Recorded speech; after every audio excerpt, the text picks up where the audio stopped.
Ráðherra, góði gestir og starfsfólk Náttúrufræðistofnunar Íslands sem hér eru núna. Það vantar nú einhverja, þannig að ég ætla að vera nú að segja það að ráðherra dauðbráð þegar hann gekk í salinn. Hann hélt að vera klukkan 1 og sá örfáar hræður, en það var nú ræst aldeilis úr. En mér langaði til að minna ykkur á að fyrsti fundurinn var 1994, fyrsti lögbundni ársfundur Náttúrufræðistofnunar. Þannig að við erum búin að halda ársfundi í 26 ár. Upphaflega var þetta sett á til þess að gæta samræma starfsemi Náttúrufræðistofnunar og Náttúrustofa sérstaklega. En tímarnir hafa breyst. Í upphafi þá vorum við með langa fundi, allt upp í 3 daga, oft 2 daga og yfirleitt út á landi til að fá fólk svona til að tala saman og vera saman. En núna á síðari árum hafa fundirnir orðið miklu styttri. Í dag fundurinn óvenju stuttur, hann ekki nema 2 klukkutímar og 45 mínútur. Og það ástæðan nú sú að tímarnir hafa breyst, vefirnir hafa tekið völdin, samskiptamiðlarnir, þannig að þessi fundir að þeir gegna ekki saman hlutverki og áður. En ég sammála kollega mínum frá Vatnajökulsþjóðgarði að þessi fundir eru samt mjög mikilvægir því að fólk kemur saman, það koma utanaðkomandi gestir til þess að hlusta og fylgjast með hvað er að gerast, sérstaklega þegar við erum með fundin út á landi. Þannig að meðan að ég er hér, sem nú kannski ekki lengi, að þá munum við halda þessum fundum áfram. Ég ætla ekki en það minnir mig jú líka á það að það kannski komin tíma á að endurskoða lög Náttúrufræðistofnun. Því lögunum stendur að þetta eigi að vera samráðsfundir. En ég ætla ekki að hafa þetta lengra.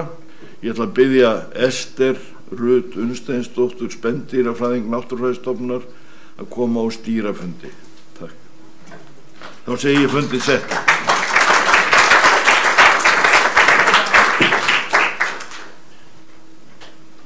Komið sæl. Ég þakka traustið. Ráðherra og kæru fundargestir. Var reyna að halda okkur við tímaskalan hérna í dag og fylgja dagskránni. Ég ætla að biðja ykkur að slökkva á hljóðinu í farsímum ef þið eru með á kveikta. Síðan taka fram að fundinum verður streymt hér á eftir og þið eru með dagskrána hérna upp á vegg og hún hefur líka verið dreift víða, þannig að þess vegna eru þið væntanlega hér. Við göngum til dagskrár og fyrstur til máls tekur fyrsta erindið á dagskránni er ávarp Guðmundar Inga Guðbrandssonar, umhverfis- og auðlindaráðherra. Velkomin upp.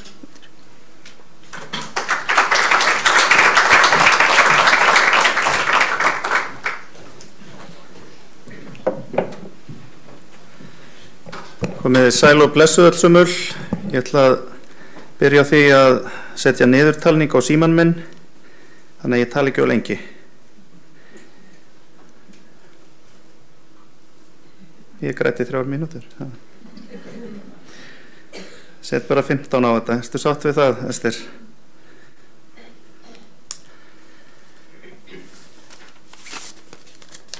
Ég vil nú bara byrja á því að óska Náttúrufræðistofnun til hamingju með daginn. Svo skilst mér að það sé árshátíð í kvöld sem að ég er búin að bjóða mér á. Hún á víst að vera í Nauthóli og mér fannst það kjörið. Ég myndi kannski bara eiga leið hjá, hjóla eða út að hlaupa eða gera eitthvað skemmtilegt. Þannig að við sjáumst þar. En ég vil bara þakka fyrir að vera boðið að koma hér í dag og ávarpa ykkur þessa ágætu stofnun. Að mínu mati er kannski eitt mikilvægasta hlutverk Náttúrufræðistofnunar að undirbyggja stefnumótun og ákvarðanir með vísindalegum hætti. Og það starf stundi þið af ekki bara miklu móð, heldur líka af kostgæfni og vandvirkni sem að skipti miklu máli. Sko, heyrðu þetta? Það svona, kem þarna á eftir, hann alltaf gaman að hlusta á sjálfan sem þar stendur. En mér langaði að byrja á því að koma inn á í tengslum við rannsóknir að það sem að, nú kannski það fyrsta sem að maður leiðir hugan að þegar maður horfir á rannsóknir á Íslanda, það ákveðin skortur á grunnrannsóknum. Og þetta þekkið þið vel, en sem betur fer að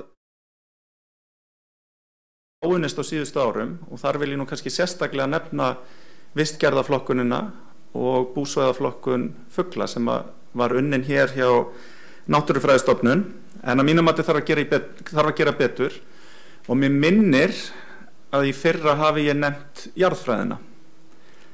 En það engin leið fyrir mig að finna út úr því hvort að ég hafi sagt það eða ekki, vegna þess að í fyrra kom ég vígreifur með tölvu og ætlaði nú ekki að hafa blað eða neitt svoleiðis, og tölvan fraus meðan að ég satt þarna og rétt áður en ég fór upp í pontu. Þannig ég man nú ekkert mikið hvað ég sagði.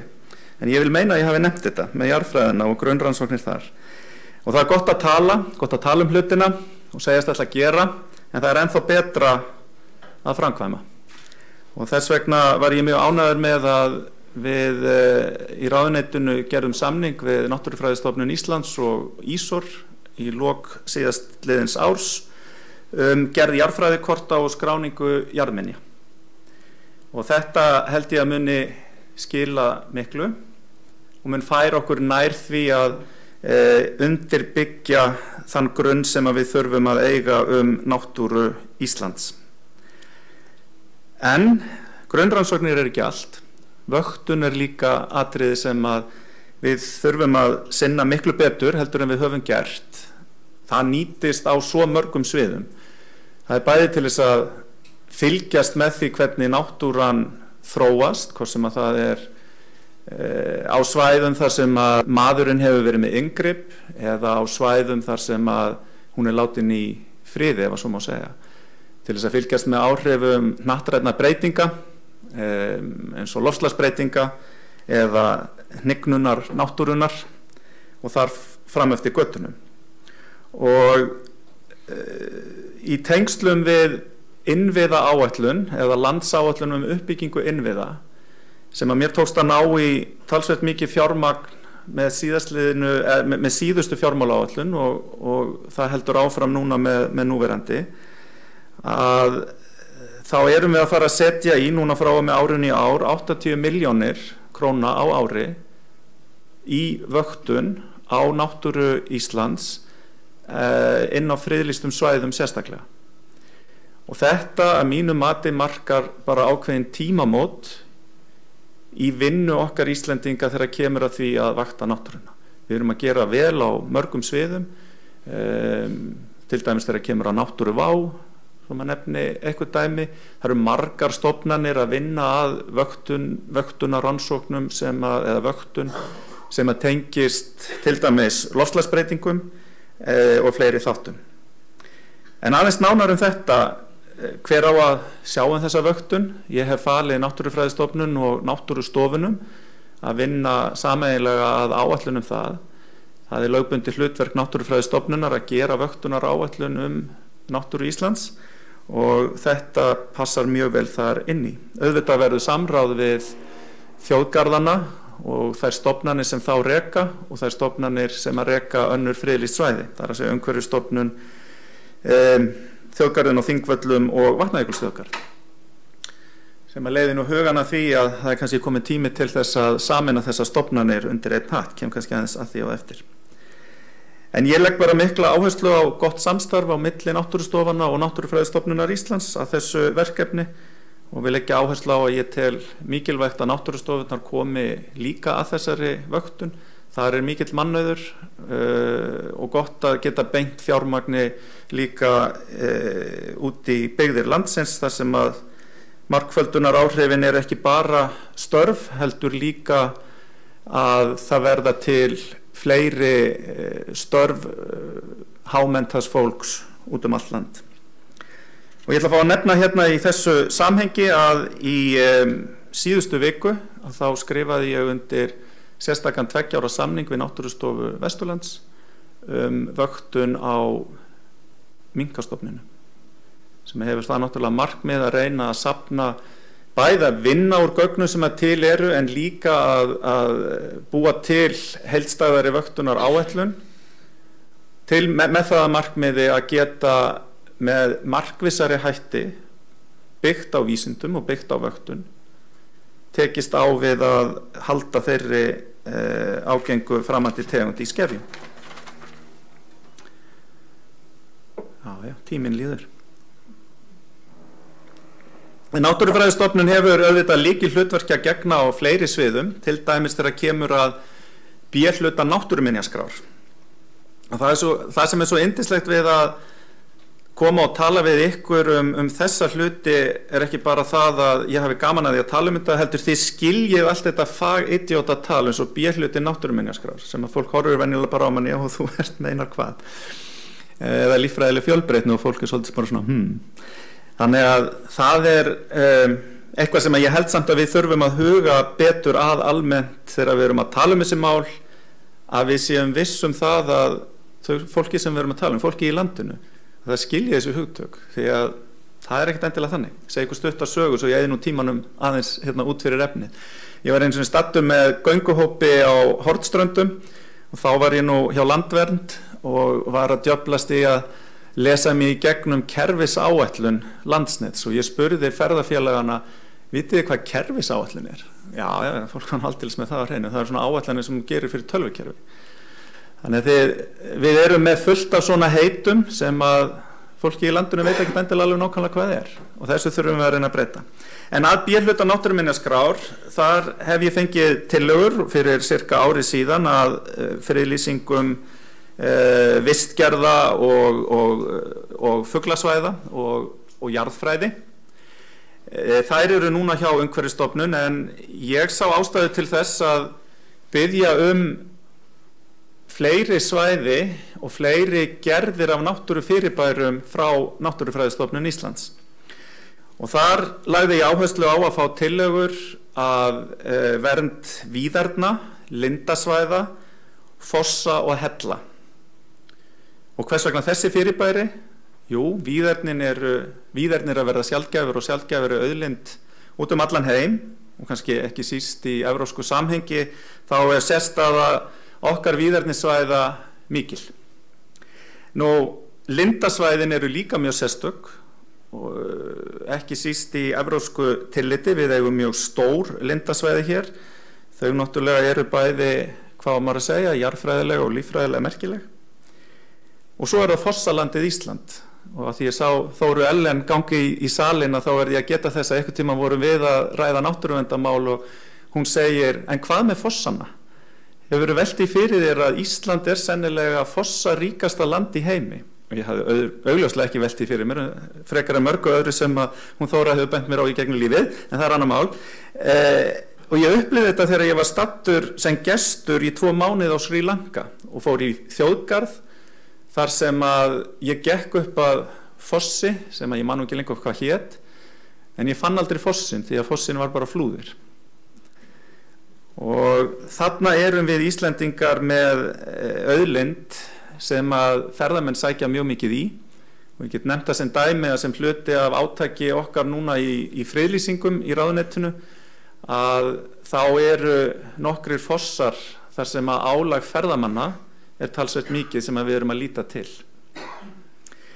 Og svo eru það hellarnir, þeir eru líka að mörguleiti merkilegir, en þar hef ég nú minni persónulega reynslu af þeim, þar sem að mér er eiginlega hálf illa við að vera inn í hellum, sérstaklega íshellum, en það er svo sem annar mál. Og ég gerir ráð fyrir því að fá sem sagt tillögur frá Náttúrufræðistofnun innan skamms að þessum viðbótar svæðum og stefna því að leggja fram þingsályktunartillögu friðlýsingar á grundvelli nýrra náttúruverndarlaga á næsta þingvetri. En þá aðeins að líffræðilegri fjölbreytni eða því sem að ég vil kalla náttúruna. Ég vil fara að kalla líffræðilega fjölbreytni þegar við tölum hana og vernd líffræðilega fjölbreytni, það vernd náttúrunar. Það nær líka utan jarðfræðilega fjölbreytni og jarðfræðilega vernd ef við tölum hreinlega náttúruna. Þetta þurfum við að gera greinamun á því hvað við erum að tala hverju sinni.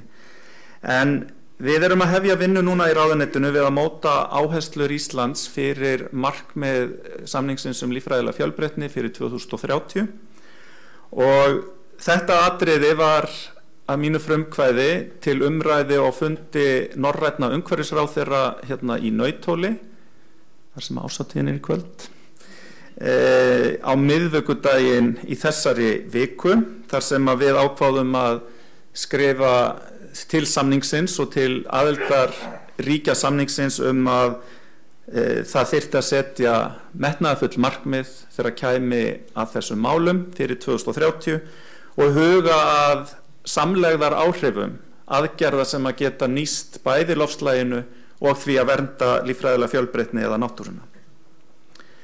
Nú svo vil ég nefna í þessu samhengi líka, nei ég ætla ekki að nefna þessu samhengi, gleymið því bara.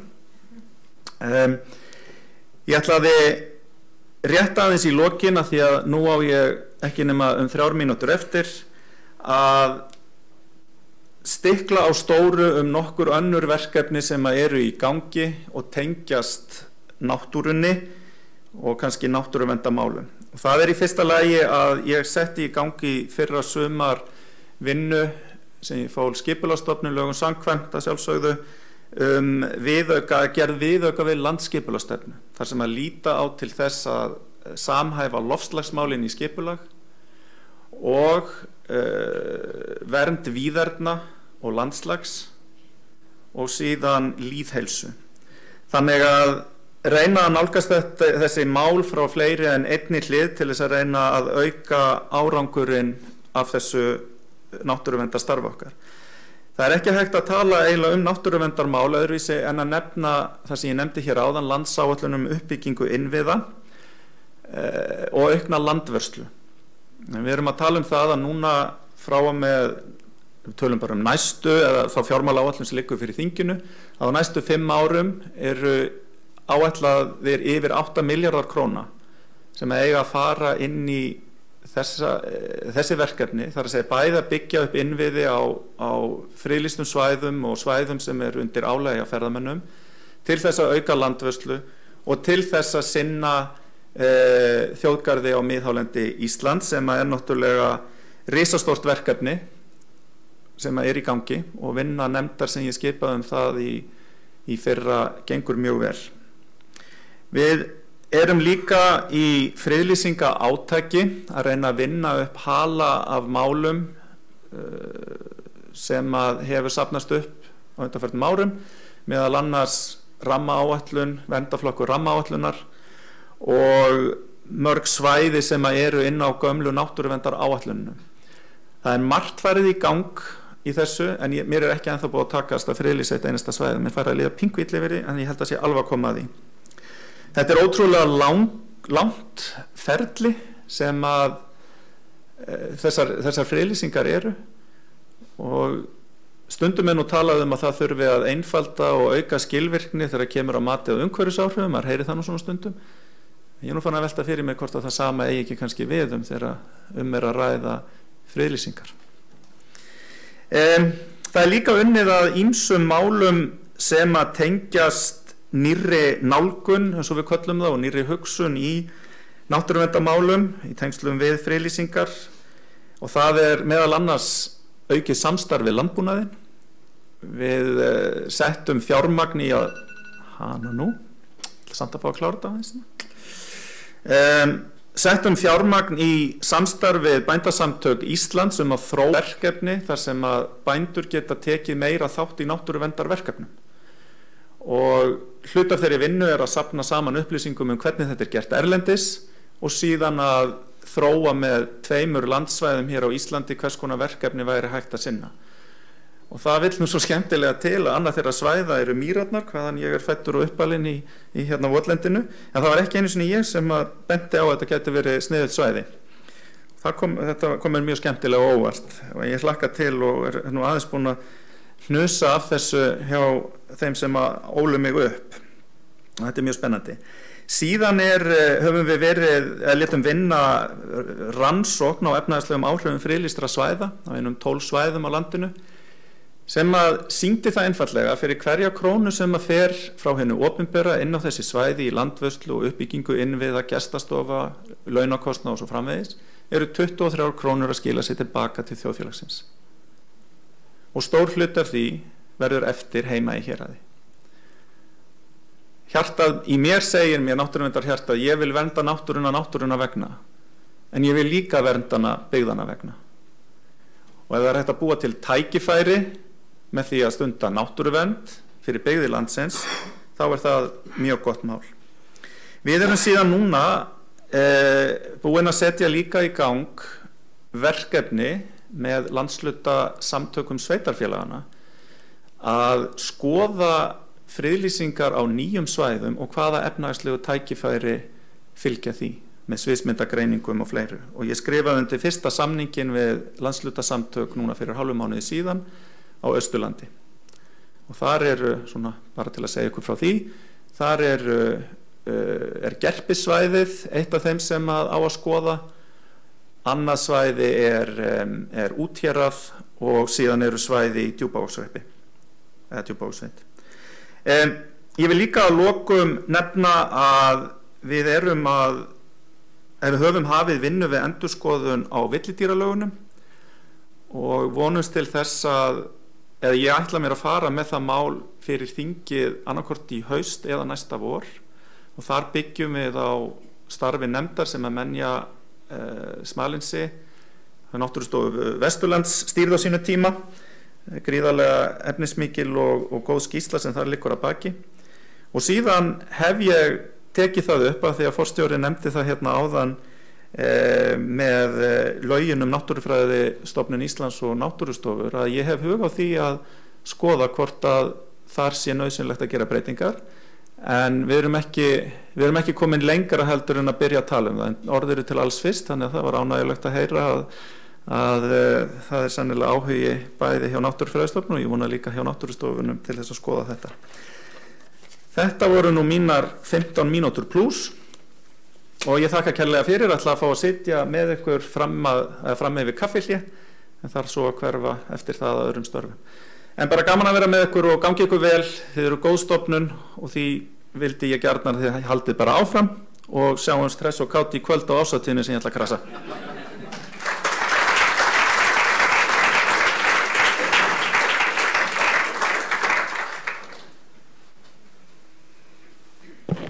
Takk fyrir þetta Guðmundur. Það gott að vita að það fylgst með okkur og okkar störfum og ég heyri það er nóg verkefnum framöndan. Næst tekur til máls Jón Gunnar Óttarsson, forstjóri Náttúrufræðistofnunar og flytur skýrslu stofnunarinnar og hugleiðingar hana. Það svo vel.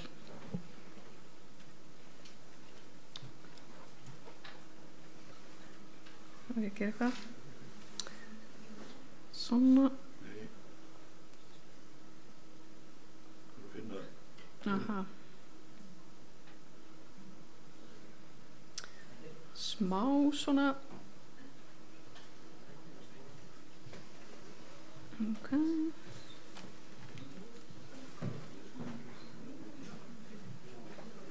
Hanna. Opnar hann ekki hinum megin? Nei. Stakkaðu þessu. Nei.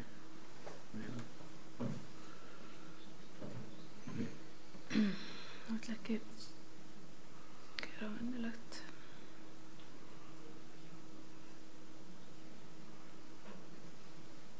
Þú verður ekki svona? Já, viltu ekki sjá næstu? Nei. Ok, gerstu þessu. Já. Ég byrjaði að þakka ráðherra fyrir mjög góða ræðu og það kom mér ekki mikið óvart en það gríðarlega mikill samhljómur á mill okkar eins og við munum sjá hér á eftir. En Á hverju ári þegar við höfum haldið ársfund þá höfum við haft hann sið að gefa út ársskýrslu liðins árs. Og þetta höfum við gert alveg frá 1994 þegar fyrsti ársfundurinn var haldinn og við höldum þessum sið áfram en munurinn er sá núna að við gefum ársskýrsluna ekki út á pappír heldur eingöngu rafrænt.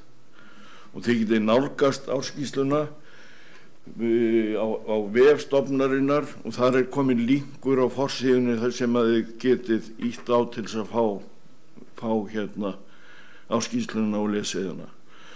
Og sama hátt og áður að þá er skýrslan mjög efnismikil. Við reynum að hafa hana auðlesna og fróðlega fyrir leika sem lærða. Þannig að hún er með sama sniðu og áður nema eini munurinn er að hún er ekki á pappír. Og ástæðan fyrir því er að við höfum lagt metnað okkar í að ná þessum 5 grænu skrefum sem við kláruðum í upphafi síðasta árs og fengum viðurkenningu þess efnis og þetta er semst liður í því að draga úr pappírsnotkun og útgáfukostnaði.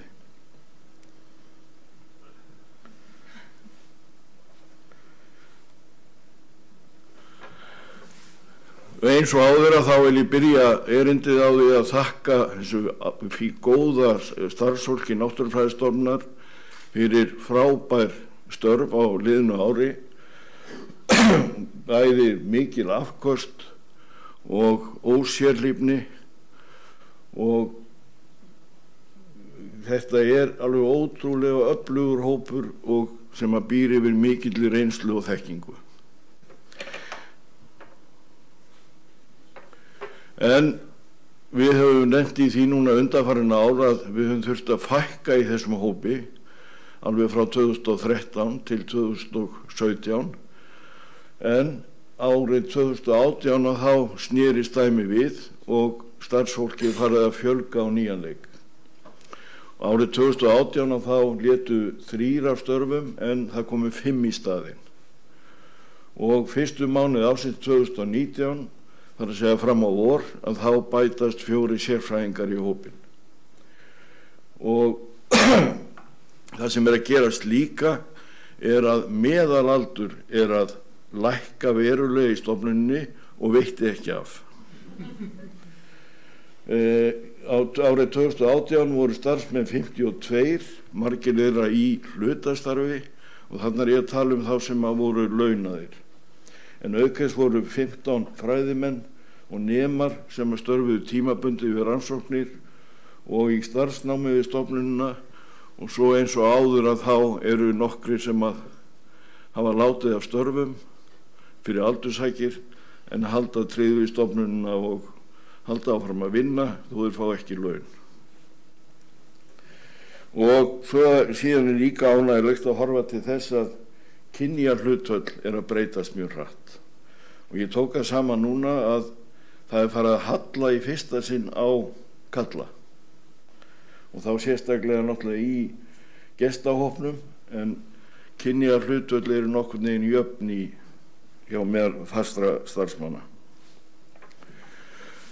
Nú eins og áður að þá höfum við tekið þátt í þessari könnun Capacent Gallup, við höfum gert það frá árinu 2007 og eins og alltaf áður að þá nýtur stofnunin mjög mikils trausts og er í hópi þeirra stofnana ríkisins sem nýtur mest trausts og þetta er náttúrulega fyrst og fremst starfsfólkinu að þakka. Því það við mörg ykkar séð þessa mynd áður. Ég held ég hafi notað henni hverju einasta ávarpi síðan 2006. Og yfirleitt í þinn tilgangi að kvart og kveina. En nú er ég að snúa við blaðinu, eins og kom fram hjá ráðherra, þá er eins og alltunga í birtingi Voltaires myndi segja að það er allt á leið til betri vegar. Þannig að ég ætla að vera ótrúlega jákvæður í dag. Og ef ég horfi á húsnæðismálin sem að voru lengi í óleistri, að þá eru þau orðin mjög góð, bæði í Garðabæ, í Borgum og Akureyri og á Breiðdalsvík. Nú eins og ég kom að, þá góðu starfsfólki að fjölga, meðalaldur að lækka, tækjabúnaður að snarbatna og það muna mest kannski loftljósmyndastofuna sem að þið getið lesið í ársritinu eða áskýrslunni og fyrir nú utan að við erum að loksins fann að geta endurnýja bílaflotan, keypt dróna og svo framvegis.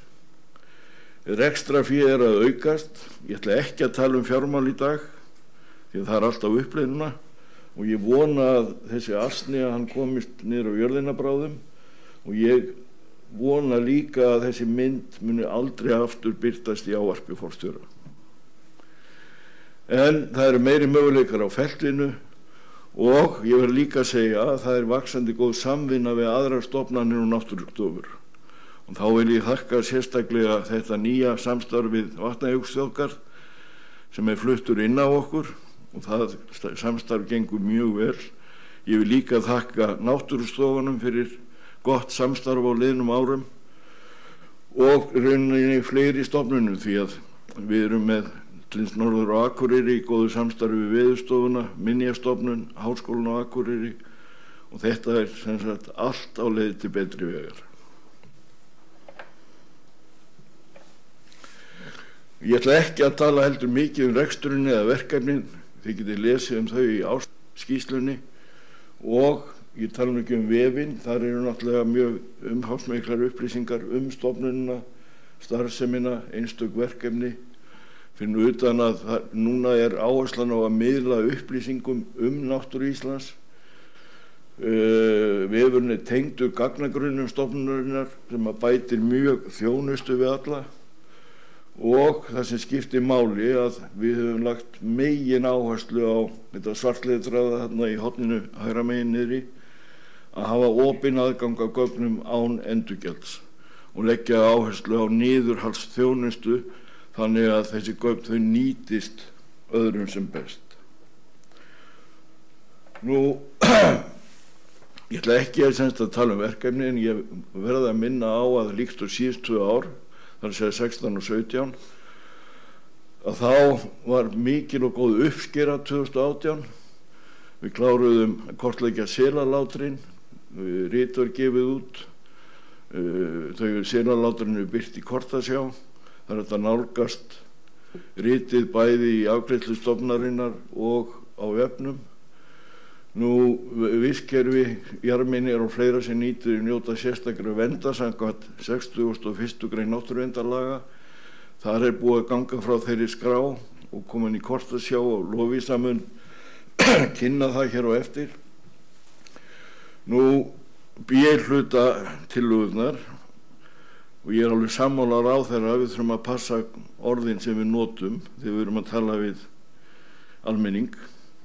En ég vil þá snúa blaðinu við og segja það skiptir líka þá máli að kynna nýju náttúruverndarlögin. Ég held að þau hafa aldrei verið kynnt almennilega eftir að þau tóku gildi í nóvember 2015 og ég held að það sé gott verkefni ráðuneytisins. Nú, mikilvæg fuglasvæði fór í Kortasjá, ég man ekki hvort það var í desember 2017 eða janúar 2018. Það búið að endurskoða uppfæra vistgerðarkortið sem kom út áramótin í lok árs 2016. Við kláruðum nýtt jarðfræðikort á hluta Austurlands sem mun verða birt núna í Kortasjá. Við kláruðum að endurkortleggja útbreiðslu lúpínu á öllu landinu og gefa út skýrslu vistfræði lúpínunnar. Það kom út skýrsla þungmálma í náttúrunni sem þetta hluti af vöktunarverkefni sem hófst 1995 og hefur verið á 5 ára fresti og margt fleira mætti nefna. En ég ætla þó allavega að nefna eitt og það að okkur tókst að birta nýjan válista fugla á síðasta ári, nýjan válista aðplantna og í fyrsta sinn í sögunni að þá kom út válisti spendýra og nú unnið að því að byrja á válista vistgerða líkt og Norðmenn hafa gert. En válistar eru mjög þýðingamikið fyrirbæri og þegar válistin komin út þá endar ekki sá ferill. Þetta í rauninni, válistin lýsir stöðunni og síðan þarf að meta hvort það þarf að grípa til aðgerða í tilfelli einstakra tegunda, vistgerða og svo framvegis. En síðan það náttúruminjaskráin, nýja náttúruminjaskráin sem að kveður á í nýju náttúruverndarlögunum. Þar mikið verk, þessi umsjón með skráningu minja, mat á verndargildi, mat á ákjósanlegu ástandi og eins og ráðherra sagði að þá sendum við inn fyrstu tillögurnar svæði á framkvæmdaráætluninni, B-hlutanum og það verið að leggja lokahönd á tillögurnar sem að ráðherra nefndi hér áðan, það að segja Hella, Fossa, Víðerni og Lindir og síðan hefur verið vinna í gangi og ennþá við að lýsa minjamálskránni, sérkennum þeirra, verndargildi og afmörkun í því skyni að uppfylla þau ákvæði lagana að birta ítarefni upplýsingar og byggja upp gagnagrunna. Og síðan vinna hafin við að endurskoða gömlu náttúruminjaskrána en samkvæmt bráðabirgðaákvæði lagana þá á því að ljúka í 2021. Síðan þetta verkefni sem að ráðherra nefndi áðan, það að segja að samkvæmt nýju náttúruverndarlögunum að þá ber Náttúrufræðistofnun ábyrgð á vöktun lykilþátta íslenskrar náttúru að því marki sem hún ekki falin öðrum. Þannig erum við að horfa til lífríkis, ekki til efna þáttarins og náttúrulega jarðfræðinnar. Okkur ber að vinna heildstæða áætlun vöktunina, skipuleggja og annars framkvæmdina. Við berum ábyrgð á birtingu niðurstaðna vöktunar og miðlun upplýsinga og síðan þetta síðasta að við berum ábyrgð á gerð vöktunar áætlana fyrir friðlýst svæði. Og að þessu hefur verið unnið á síðustu 2 árum og endurskoðuð áætlun fyrir vöktun fugla á lokastigi, endurskoðuð áætlun fyrir vöktun æðplantna sömuleiðis, áætlun fyrir vöktun vistgerða á lokastigi og síðan verið að hefja vinnu við vöktunaráætlun fyrir hryggleysingja og jarðminjar. En þetta nýja verkefni sem að ráðherra nefndi, það að segja að vakta náttúruverndarsvæði eins og við köllum það, með megin áherslu á friðlýst en líka önnur svæði sem undir álagi frá ferðamönnum. Og þetta sem sagt samvinnuverkefni okkar náttúrustofunar í góðri samvinnu við Vatnajökulsþjóðgarð, Umhverfisstofnun og Þingvallaþjóðgarð. Og í tengslum við þetta þá munum við opna vöktunargátt, ekki bara fyrir vöktunarverkefni Náttúrufræðistofnunar, heldur fyrir hina líka. Og við miðum við að nota þetta ár 2019 til að skipuleggja þetta nýja verkefni, einstök vöktunarverkefni og hrindaði síðan í framkvæmd 2020 í samvinnu við náttúrustofur og fleiri. Og eins og ráðherra kom að þá verulega gott nýtt fjármagn sett í þetta verkefni. Ráðherra nefndi líka jarðminjarnar. Við höfum lagt mikla áherslu á árið 2018 að hefja skráningu jarðminja og það var gert átak í því og gekk nokkuð vel og þessari skráningu henni verður haldið áfram núna næstu 2 árin að minnstakosti í svona átaksformi og við erum nýbúin að ráða sérstakan jarðfræðing til að sinna þessu með Lovísu og Sigríði Maríu. Aftur á móti staða jarðfræðikorta, hún ekki góð. Náttúrufræðistofnun búin að sinna þessu í áratugi samkvæmt lögum og við höfum verið að vinna í litlu mælikvarða tiltölulega, það að segja Það hafi verið gerð kortblöð í mælikvarðanum 1/250.000. Síðan það þetta kort Náttúrufræðistofnunar sem var birt síðast í 1/600.000, en þörfin mjög mikil fyrir samræmt og stöðluð kort í nákvæm mælikvarða. Og það segja kort sem sýna ekki bara berggrunnin eins og þetta, heldur jarðgrunn og vatnafar. Og samkvæmt lögum að þá hefur Náttúrufræðistofnun þessa skyldu að kortleggja jarðfræði Íslands og gefa út jarðfræðikort.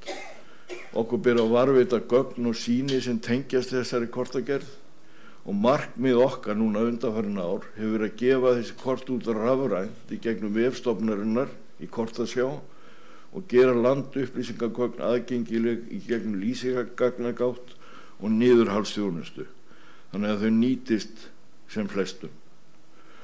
Og markmiðið að auka aðgengi að gjaldfrjálsum landupplýsingagögnum. Og eins og ráðherra kom á að þá núna í desember síðastliðnum að þá var undirritaður samningur af frumkvæði ráðuneytisins átaksverkefni til 2 ára og kortlagningu berggrunnsins,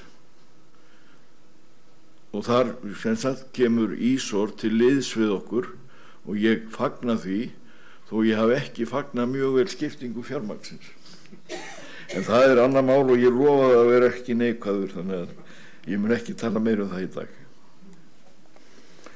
En það sem að gerast í þessu verkefni að þetta það sem við Náttúrufræðistofnun mun birta núna í kortasjá á þessu ári.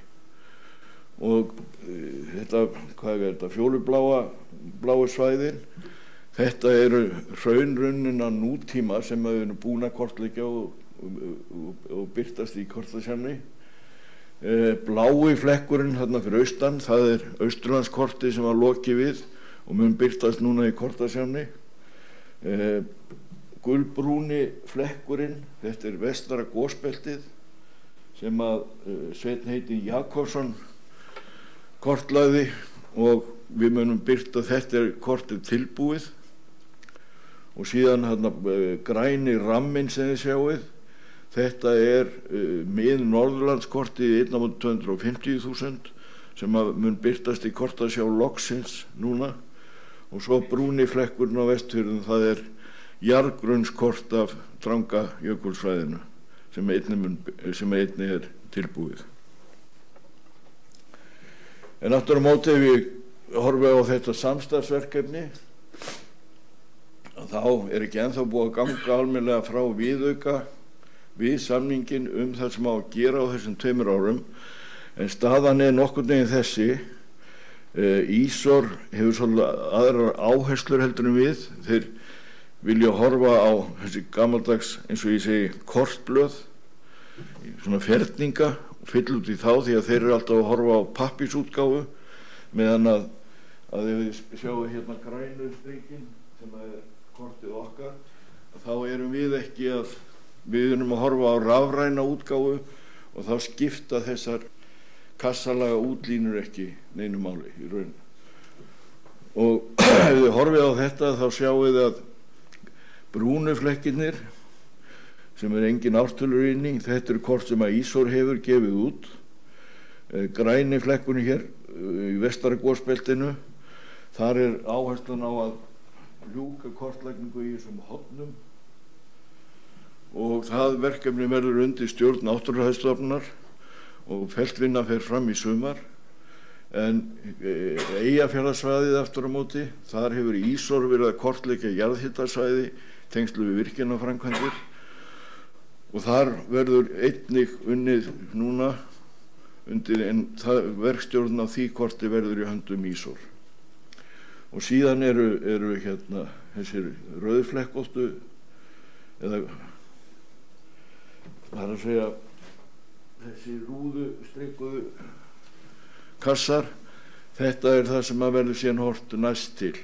Náttúrufræðistofnun mun til dæmis 2020 leggja áherslu á í felti norðurhluta Austfjarða, meðan að Ísor horfi meira til hérna Mið-Suðurlands.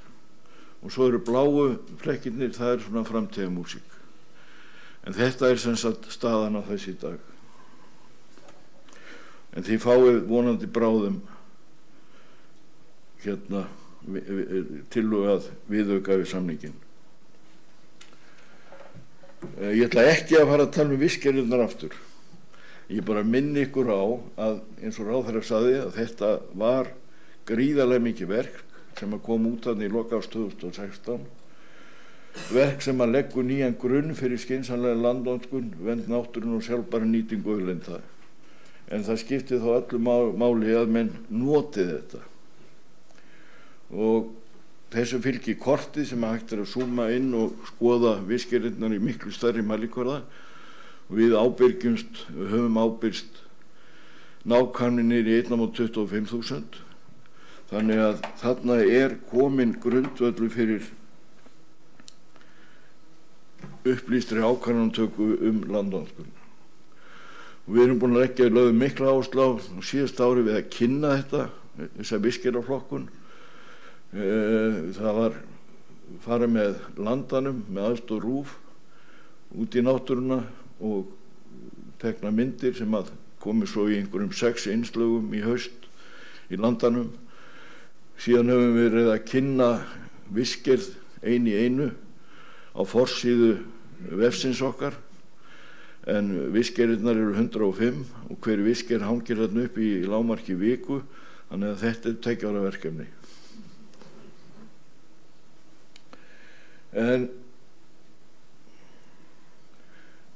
þetta heitið á pistlinu mínum í ársritinu, en það sem hér kemur á eftir og ég ætla að enda á, það hefur ekkert með efni pistilsins að gera, heldur það sem ég var að segja rétt áðan, að það skiptir mjög miklu máli í tengslum við loftslagsbreytingar og aðgerðir til að sporna gegn þeim, að skipuleggja vinna mjög vel og að við séum ekki að uppfylla eitt samning með því að brjóta annað. Ég hef sagt það mjög oft.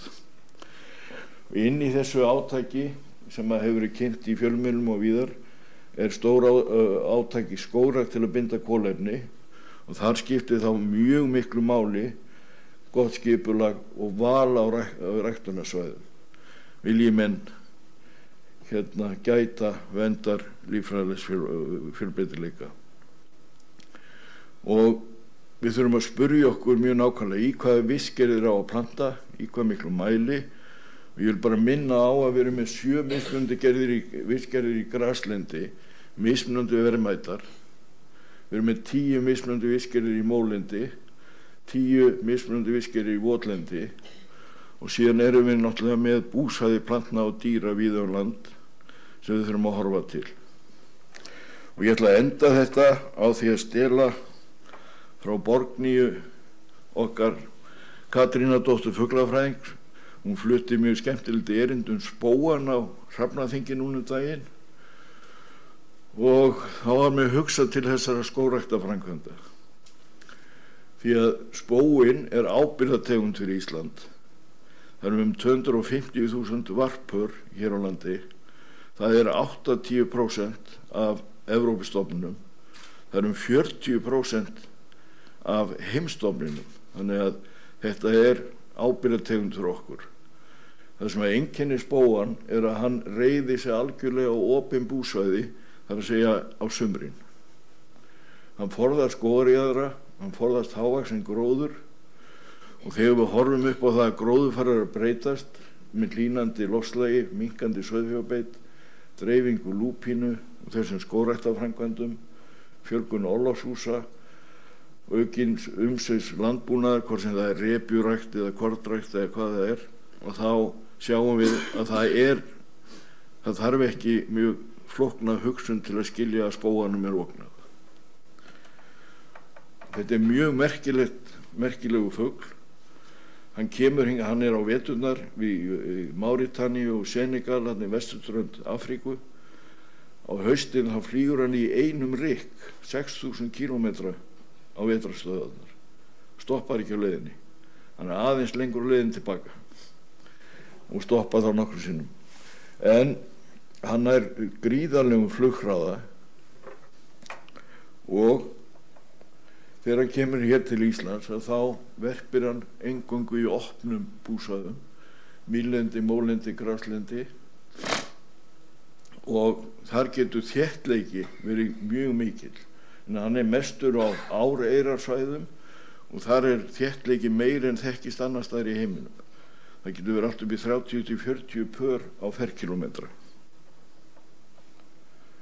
Hér er mynd sem sýnir áreirar sem að verða illbúanlegar fyrir spóan vegna lúpínu. Þetta er mynd frá Eystri-Rangá. Þetta er uppáhalds veiðistæðurinn minn líka. Spóahreiður hafa verið talin á þessum áreirum í Þjórsá. Það er fjöldi spóa, og 1997 þá voru 45 spóapör á hvert ferkilometra á þessum áreirum. Þegar þessi talning var endurtekin 2015 þá hafði þeim fækkað í 10 og ástæðan er bara ein, það er lúpína. Þetta dæmi nefni ég nú bara til þess að minna á að til þess að viðhalda stórum stofnum spóa og annarra vaðfugla þarf að taka tillit til þegar kemur að skipulagi lands- og landnotkun. Og við verðum að forðast að raska mófuglaríku landi og halda mannvirkjagerð og skógrækt á slíkum svæðum í lágmarki. Hefta útbreiðslu lúpínu, og svo ætla ég að gleðja Árna Bragason því ég sé hana þannig að við þurfum að hafa hóflega sauðfjárbeitargrónur á láglendi landsins. Svo þakka ég fyrir mig.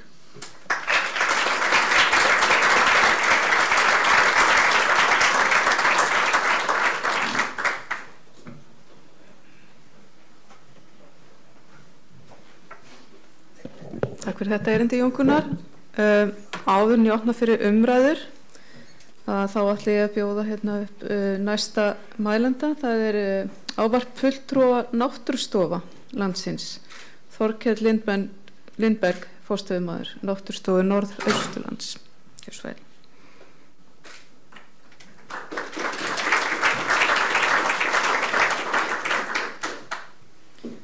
Tæknin er eitthvað að stríða okkur.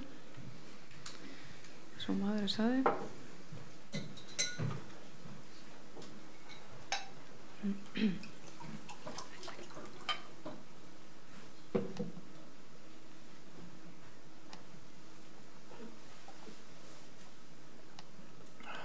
Það er ekki alltaf verið list.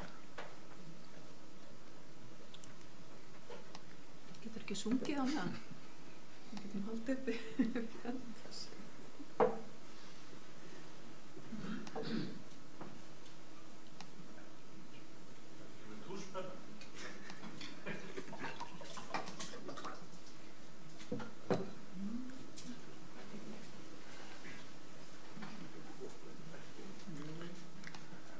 Þá færst þú bara 13 mínútur.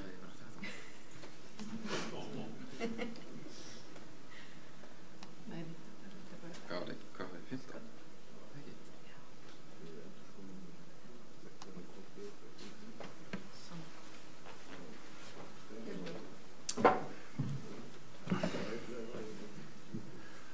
Fundarstjóri, ráðherra, forstjóri Náttúrufræðistofnunar og aðrir góðir fundagestir. Það er mér sönn ánægja að standa hérna sem fulltrúi Náttúrustofana og ég ber fyrir kveðju þeirra sem eru ekki hér í dag, en við erum, ég held við séum allavega 4 forstöðum með Náttúrustofa hérna á fundurum í dag með ykkur, en aðrir áttu ekki heimangengt. Það mætti halda að ég og ráðherra og Jón Gunnar hefðum talað okkur saman efni míns erindis, því að það rýmar svolítið vel við það sem fram hefur komið hérna framan. Og til að toppa það, þá var ég spurður hérna rétt áðan að því hvort að Náttúrufræðistofnun og Náttúrustofur væru í rauninni það sama. Og við höfum sem störfum á Náttúrustofunum fáum þessa spurningu ansi oft, hvort þetta sé í rauninni sama stofnun eða hvort þetta er sitt hvora stofnanirnar, og svona almenningur svona greinir ofta ekki þarna á milli, og Þess vegna setti ég þennan titil á þetta erindi. Það fjall í kynninni fyrir norðan. Ég ætla að byrja svona heima á slóðunum. Og þetta tilvitnun í Íslandsklukkuna. Það nefnilega fjall á myndinni, þetta sem heitir 3 nöfnum. Það fer eftir í hvaðan á það hort. Það heitir Galti þegar hort að sjó. Það heitir Ógöngufjall þegar hort að austan. Og það heitir Bakrangi þegar hort að vestan. Og þannig það kannski spurningin, eru náttúrustofur og náttúrustofnun, eru það sama fjallið með sitt hvort heitið. Og ég ætla svona aðeins að fjalla þetta.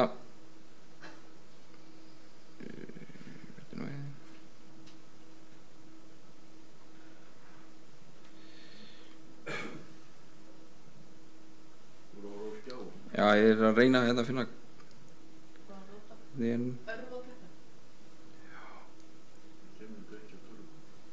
það kemur ekki nótuna mínar en þess að ég ætlaði að fjalla stöðu þessar stofnana í kerfinu og örlítið samstarfið og aðeins kosti og galla núverandi kerfis sem við störfum í og svona vera með smá hugleiðingu svona í anda forstjórans Náttúrufræðistofnunar svona framtíðarskipulag.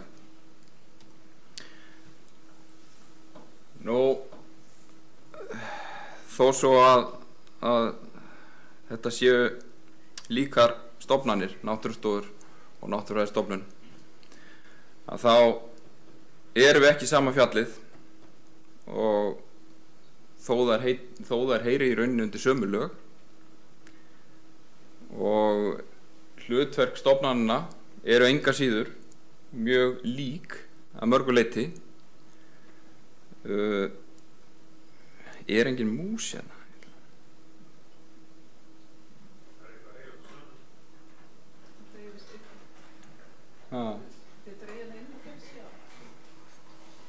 Já, hérna.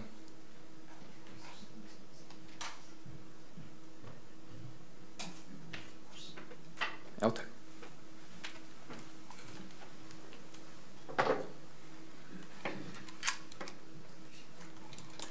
En þess að satt, ég ætla bara að nota svona. En eins og sjáðu þá eru hlutverkin mörg hver mjög lík, en það greinir samt í sundur. Þar að segja að Náttúrufræðistofnun, hún hefur svona þetta miðlæga hlutverk á landsvísu, meðan að náttúrustofurnar hafa svona svæðisbundnari hlutverkum að gegna og það svona það sem að greinir kannski sérstaklega í sundur með þessum stofnunum. En mörg hver verkefni sem við stundum og eru mjög lík og við vinnum auðvitað líka í samstarfi á mörgum verkefnum. Minnist aðeins betur á það eftir. En svo eru það lögin náttúruvernd, þar sem að Náttúrufræðistofnun með svona formlegra og skilgreindara hlutverk, en í þeim lögum ákveðið nýnami þar sem að var gert ráð fyrir að Náttúrufræðistofnun færi yfir og gæfi álit og umsögnum mat á umhverfisáhrifum, frummatsskýrslur, og það gríðarlega mikilvægur öryggisventil í þeim málaflokki. En varðandi náttúrustofurnar, hvernig þær sjást í þessum lögum, að þá helst þeirra getið þannig að það sé hægt að fela þeim ákveðin verkefni á sviði náttúruverndar og sérstaklega eru stofurnar tilteknar sem hæfir aðilar sem Náttúrufræðistofnun Íslands heimilt að fela vöktun. Aðeins kannski samstarf, að þá það fjölbreytt. Margar náttúrustofur eiga til að mynda í samstarfi við Náttúrufræðistofnun varðandi rjúpnatalningar og mín stofnun hefur átt frá upphafi í mjög góðu samstarfi við þennan öðling sem liggur þarna í búsvæði sínu á Tjörnesi, þar sem hann leggur þessum ungu stúlkum lífsreglurnar. Við höfum átt í samstarfi við fleiri og oft á tíðum hefur það verið mjög samrýnt eins og þið sjáið í rannsóknum, ýmiss konar rannsóknum.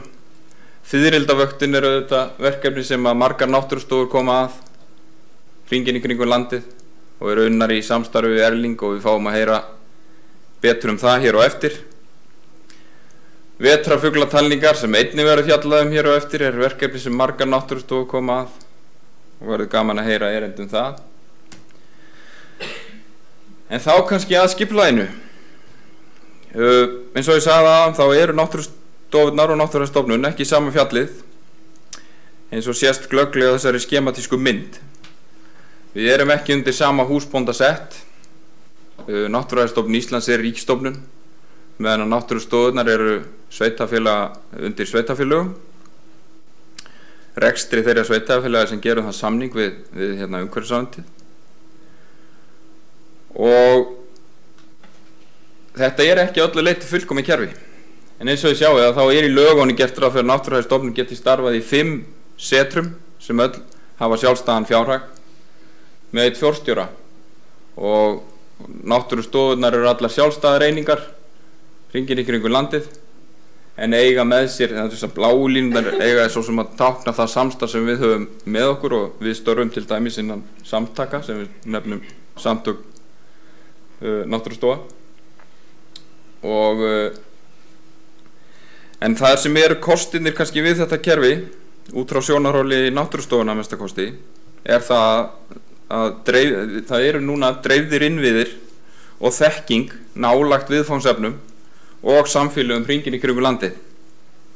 Og þetta er mikilvæg fjárfesting sem að ríkið hefur ráðist í að koma þessum stofum á fót með sveitarfélögunum.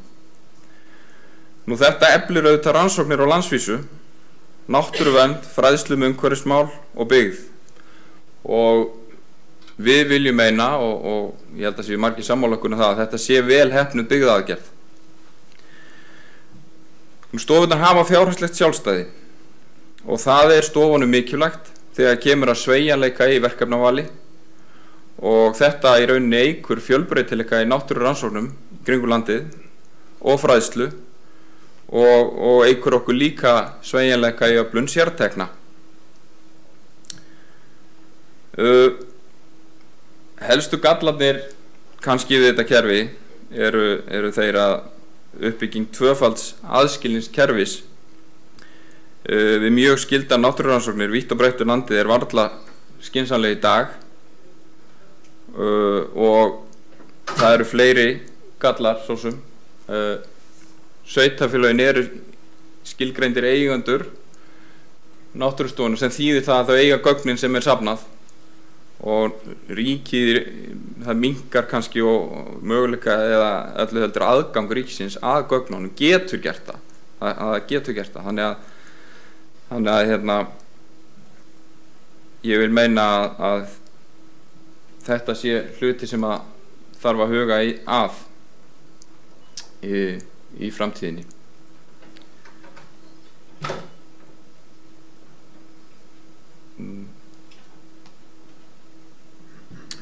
Og það er þannig til dæmis að það hefur líka misvel tekist að koma mörgum sveitarfélögum í þeim landslutum sem að náttúrustofurnar starfa. Þeir eru stórir og sumstaðar er til dæmis bara 1 sveitarfélag á bak við hverja náttúrustofu en upphaflega var gert ráð fyrir að það eru fleiri sveitarfélög eða öll sveitarfélögin í landslutanum sem stæða baki náttúrustofan. Það hefur kannski ekki alveg tekist eftir eða gengið eftir öllu heldur. Og náttúrustofurnar eru oft litlar rekstrareiningar sem að skapa vissulega svona áskoranir í rekstri. Það er erfiðar að takast á við sveiflur í rekstrarumhverfi og ýmis spurningamerki varðandi öryggi á gagnageymslu og svona praktísk mál. Svo er minna bakland faglegt heldur en í stórum stofnunum en þó skal geta þess að náttúrustofur hafa byggst upp og í kringum þær hafa byggst upp þekkingarsettur vítt og breitt við landið sem að kannski gera okkur kleift að starfa í samneyti við annað fólk sem að hefur svona gefur okkur aðeins bakland þar út í byggðunum. Nú, framtíðarskipulag. Ég aðtöga að þetta eru bara hugleiðingar sem kastað er fram til umhugsunar og umræðu.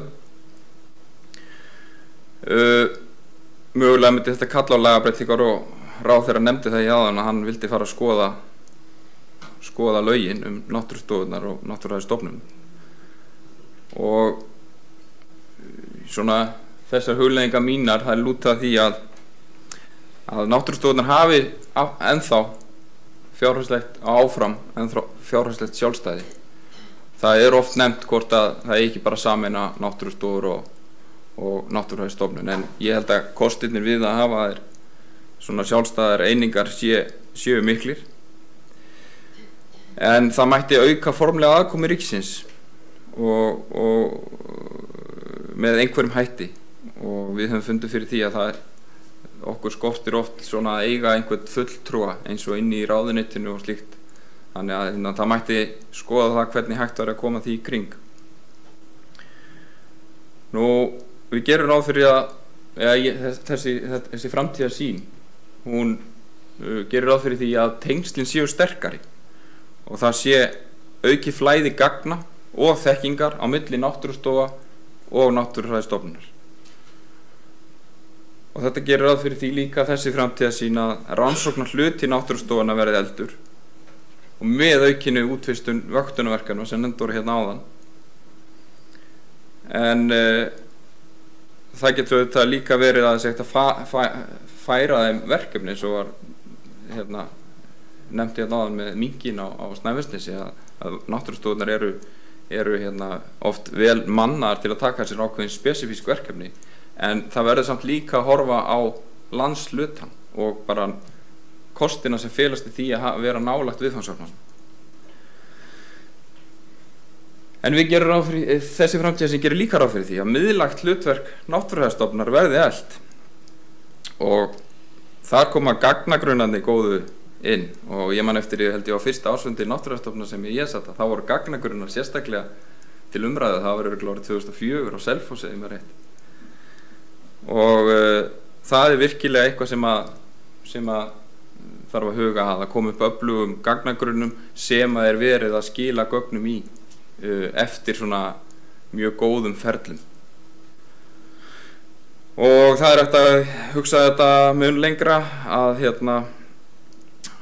sameiginlega verði gefnar út ástskýrslur, Hafró gefur út ástandsskýrslur náttúru hafsins, eða það að segja vistkerfi hafsins, og það mætti hugsa sér að slíkar skýrslur verði gefnar út líka fyrir þurrlendi. En þetta má ræða áfram. Og það má ekki gleyma því að stofnanirnar eru ekki bara hús og heimildir og gögn, þar eru þetta líka fólkið sem við vinnum. Og mannauðurinn eru þetta mikilvægur, og þó við séum ekki í sama fjallið, ef svo má segja, þá eigum við mjög margt sammerkt þetta fólk sem vinnur á þessum stofnunum. Og í skilvirku stofnanakerfi getum við unnið landi og þjóð mikið gagn, ekki síst á tímum þar sem umhverfismál eru orðin í brennidepli og okkar stærstu áskoranir nú þegar og í framtíðinni tengjast þeim. Þá aðeins áskoranirnar. Það var nefnt hérna áðan verkefni sem að snýra því að meta álag ferðamanna á náttúruverndarsvæðum. Það eru auðvitað spennandi verkefni og krefjandi, þetta umfangsmikið. Náttúrustofurnar vænta mikils og góð samstarfs við Náttúrufræðistofnun við undirbúning og framkvæmd vöktunar á þessum svæðum, og það stöðutaka áætluð í sumar og gerð vöktunar áætluna í framhaldinu með haustinu. Það eru fleiri áskoranir og loftslagsbreytingar eru okkur stærsta áskorun bæði í nútíð og framtíð, og auk beinna áhrifa hlýnunar jarðar af mannavöldum að þá getur hagnýting loftslagsbreytinga tekið á sig ýmsar myndir, og í því felast áskoranir gagnvart í að vernda íslenska náttúru.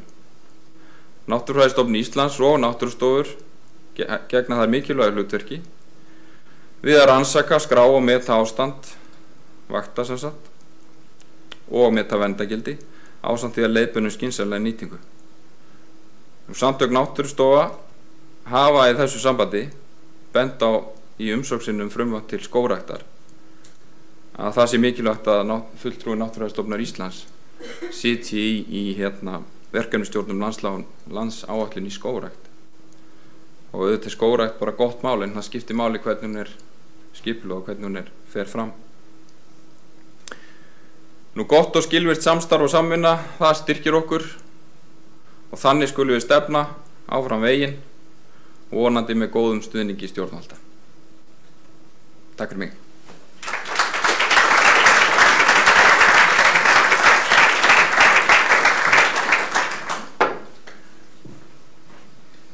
Takk fyrir þetta, Lindi. Þorkell Lindberg. Við erum aðeins eftir áætlun. Ég ætla að opna fyrir kannski svona 5 mínútna umræður áður en ég hleypi lofis af. Ef ykkur vill tjá sig það sem hér hefur komið fram, ávörpin og skýrslu forstjóra. Það er væntanlega einhver sem brennir með spurningu, annars getum við líka rætt málinu eftir. Til upp að 20 í huganum. Já, er eitthvað með mikrofón? Það eru 2 hendur á lofti. Kjartan er að setja mikrofónun á stað. Hann er mjög nálægt hérna, Kristni Hauki, sem fyrstur hönd.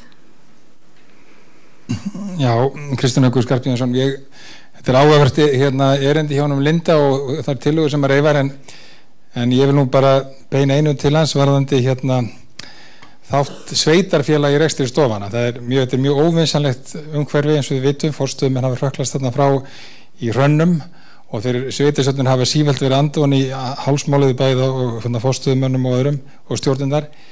Hefur hugsaðir að sveitarfélag myndi láta hreinlega bara sleppa hendinni af stofunum, eða hvernig hugsaðir þetta samstarf sem að þú reyðar í svo ágætt erindi?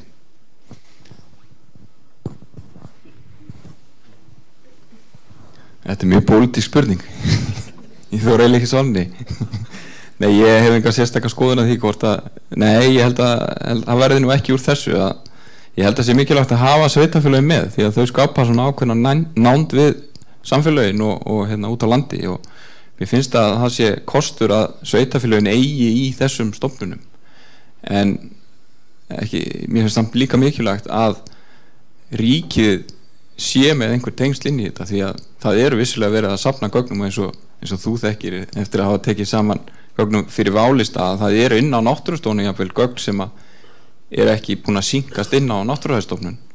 Þannig að mér finnst eðlilegt að það sé skoða hvernig hægt er að auka þessi tengsl án þess þó endilega að klippa á tengslið við sveitarfélögin. Ég held að þau séu mikilvæg. Þetta Lindi, það er einu önnur spurning hérna, Hjörleifur.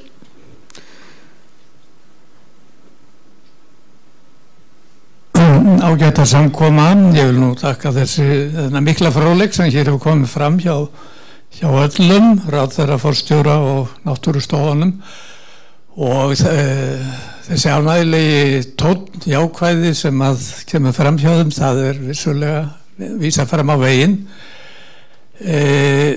Ég verði viðurkenna það að ég ber nokkra ábyrgð litið til fortíðar á því sem að varðar skipulag og þar á meðal varðandi náttúrustofunnar. Ég skil alveg það sem að nefnt var hér í fyrirspurnin áðan, að það er ekki alltaf auðvelt að eiga við sveitarstjórnirnar, en það er náttúrulega jafnframt uppeldisatriði, eða réttar að sagt að það er geysilega þörf á því að auka skilning og þekkingu sveitarfélagann út landið á náttúruþáttunum, og þar altså þessi glíma sem að menn verður þetta varir við, að hún er ekki einföld, en það er kannski ekki alveg skynsamlegt að klippa beinlínis á.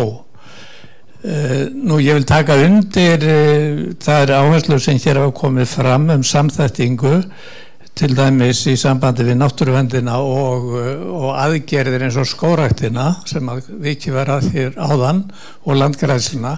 Þetta er þetta mjög þýðingamikið. Ég hefði viljað sjá þetta í einum lögum, þaklögum gróðurvernd og jarðveg sem heild, og þetta væri þá undirþættir, en það ekki skilningur á því hjá löggjafanum. Nú svo vildi ég bara nefna eitt atriði sem að þyrfti kannski aðeins að tengja betur inn í störf þessara stofnana, og var það nú ekki beinlínis ekki vistfræði eða þess áttar, en þá er ég að hugsa minjaverndina sem slíka. Það er geysilega mikil þörf á því að styrkja vernd menningarminja og all þessi upplýsingasöfnun náttúrufræðinga, hún auðveldar þetta og þetta þyrfti að tengja svolítið saman. Þetta er komið inn í annar ráðuneyti menntamála, en ég vildi bara hafa nefnt þetta. Minjaverndin er engan veginn í lagi, vitt og breytt landið og bara skráning minja, og þarna eru mikla breytingar í gangi, sjávarborð og staða í strandbyggðum, þar sem að þyrfti að vakta miklu betur og gæta skráningu og heimildum áður en að minjarnar glatast. Takk fyrir. Takk fyrir þetta, Hjörleifur. Við höfum ekki tíma fyrir fleiri fyrirspurnir í bili. Næst upp á pall er einmitt kynning á neti náttúruminja.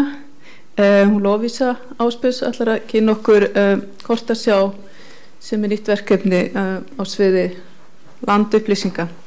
Gjörðu svo vel, Lovísa.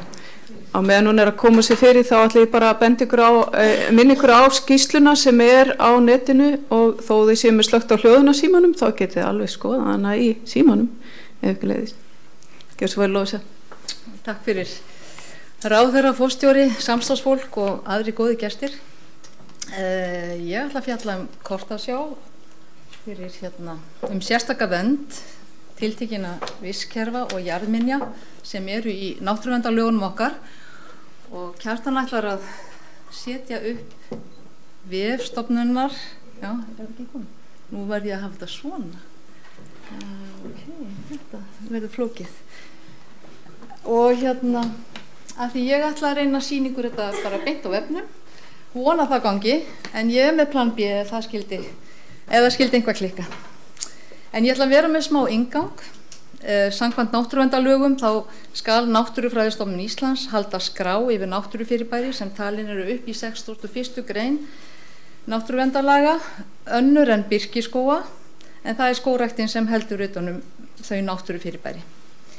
Frá því í október 2017 þá höfum við verið að vinna að safna saman þessum landupplýsingum og koma upp Kortasjá fyrir þessi náttúrufyrirbæri sem njóta verndar, og uppfylla ákvæði náttúruverndarlaga sem segir að birta skal í viðauka við náttúruminjaskrá yfirlitskort sem sýna staðsetningu og útbreiðslu jarðminja og vistkerfa sem njóta sérstakrar verndar samkvæmt 61.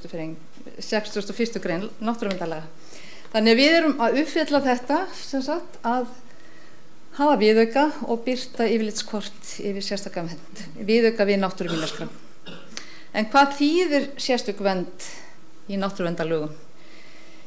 Ég ætla aðeins að fara stuttlega yfir það, því það er kannski ekki allir sem átta sig á því. En það sem sagt ber að forðast að raska vistkerfum og jarðminjum nema brýna nauðsyn beri til.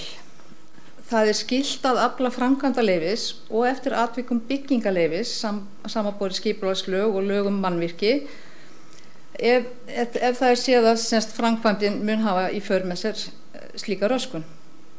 Áður en leyfi er veitt þá skal leyfisveitandi leita umsagnar umhverfisstofnunar og viðkomandi náttúruverndarnefnda nema fyrir liggi staðfest aðalskipulag og samþykkt deiliskipulag þar sem umsagnir liggja fyrir. Í þriðja lagi, við mat á leyfisumsókn þá skal líta til verndarmarkmiða annarra greina náttúruverndarlagana sem er þá fyrir vistgerðir, vistkerfi og tegundir, og eins þriðju greinar náttúruverndarlaga sem eru verndarmarkmið fyrir jarðminjar, vatnasvæði, landslag og víðerni, og jafnframt huga að mikilvægi minjanna og sérstöðu í íslensku og alþjóðlegu samhengi. Og í fjórða og síðasta lagi, ákveði leyfisveitandi að heimila framkvæmd skal hann rökstyðja þá ákvörðun sérstaklega fari hún í bág við umsagnar aðila. Heimilt er að binda leyfisskilyrðum sem þykja nauðsynlegt til þess að draga úr áhrifum framkvæmdarinnar á þau náttúrufyrirbæri sem verða fyrir. Þannig þetta er það sem felst í þessari lagagrein, 61. grein sérstaka vernd, sem náttúrulega snýst náttúruvernd. Og í þessum nýju náttúruverndarlögum sem tóku gildi 2015 að þá fær þessi grein, þessi sérstaka vernd, hún fær meira gildi og og þess vegna er líka mjög mikilvægt að við séum með yfirlit yfir náttúrufyrirbærin og þá í þessari kortasjá sem ég ætla að kynna fyrir ykkur hér og eftir og hún er mikilvæg fyrir sveitarfélög og framkvæmdaraðila að þeir átti sig á því hvernig útbreiðsla náttúrufyrirbæranna er og svo ekki síst að þá er kortasján öflugt tól til þess að efla fræðslu og fróðleik náttúru Íslands. Þegar við byrjum að þá var nú dálítið svona erfitt til þess að byrja með að afla upplýsinga og safna saman þessum gögnum, landupplýsingum, þau voru ekkit alltaf tiltæk. Við komum með drög að kortasjá í júlí á síðasta ári, síðan vorum við eiginlega búin að birta endurskoðaðar landupplýsingatekjur í kortasjáni í febrúar. Þá var svona einhver loka frágangur eftir sem náttúrulega dróst á langinn. En við erum komið núna með fyrstu útgáfu af kortasjáni. Það vantar ennþá gögn birkiskóga. Í þessari lagagrein 61. grein þá er sagt að sérstæða og vistfræðilega mikilvæga birkiskóga skulu birta þarna en skógræktin er ekki alveg tilbúið með það þannig að það kemur seinna. En það er það eina sem í raun og veru vantar. Í þessari viku þá gengum við frá lýsigögnum og settum landupplýsingagögn í niðurhaldsþjónustu þannig nú eru þau orðin aðgengilega á vefnum. Aðeins að nefna það að á árinu 2013 eða frá 2013 og þá hefur Náttúrufræðistofnun birt öll sín útgefin landupplýsingagögn gjaldfrjálst og sett í svona niðurhaldsþjónustu. En sama ár, 2013, þá var þáverandi ráðherra, umhverfis- og auðlindaráðherra, Svandís Svavarsdóttir, sem ákvað að stafræn kort og landupplýsingar Landmælinga Íslands yrðu gerð gjaldfrjáls. Og við nutum góðs að því að því Landmælingar settu upp þessa niðurhaldsþjónustu og þá fóru við af stað að bjóða aðgengi að okkar gögnum. Og þetta hefur mælst mjög vel fyrir og svo náttúrulega bara lýsigagnagáttinn sem gefur upplýsingar gögnin og er mikilvæg. Og aðeins í lokin áður en ég fer á vefinn að bæta því við að kannanir erlendis hafa sýnt að greiður aðgangur að gjaldfrjálsum landupplýsingagögnum er þjóðhagslega hagkvæmt og hvetur til aukinnar notkunar, úrvinnslu og miðlunar og sem er öllum til góða. Þannig að við erum að skila miklum verðmætum gögnum til samfélagsins og við erum bara mjög stolt af því. Þannig nú skulum við sjá hvort að sé ég ekki músina heldur, Kjartan.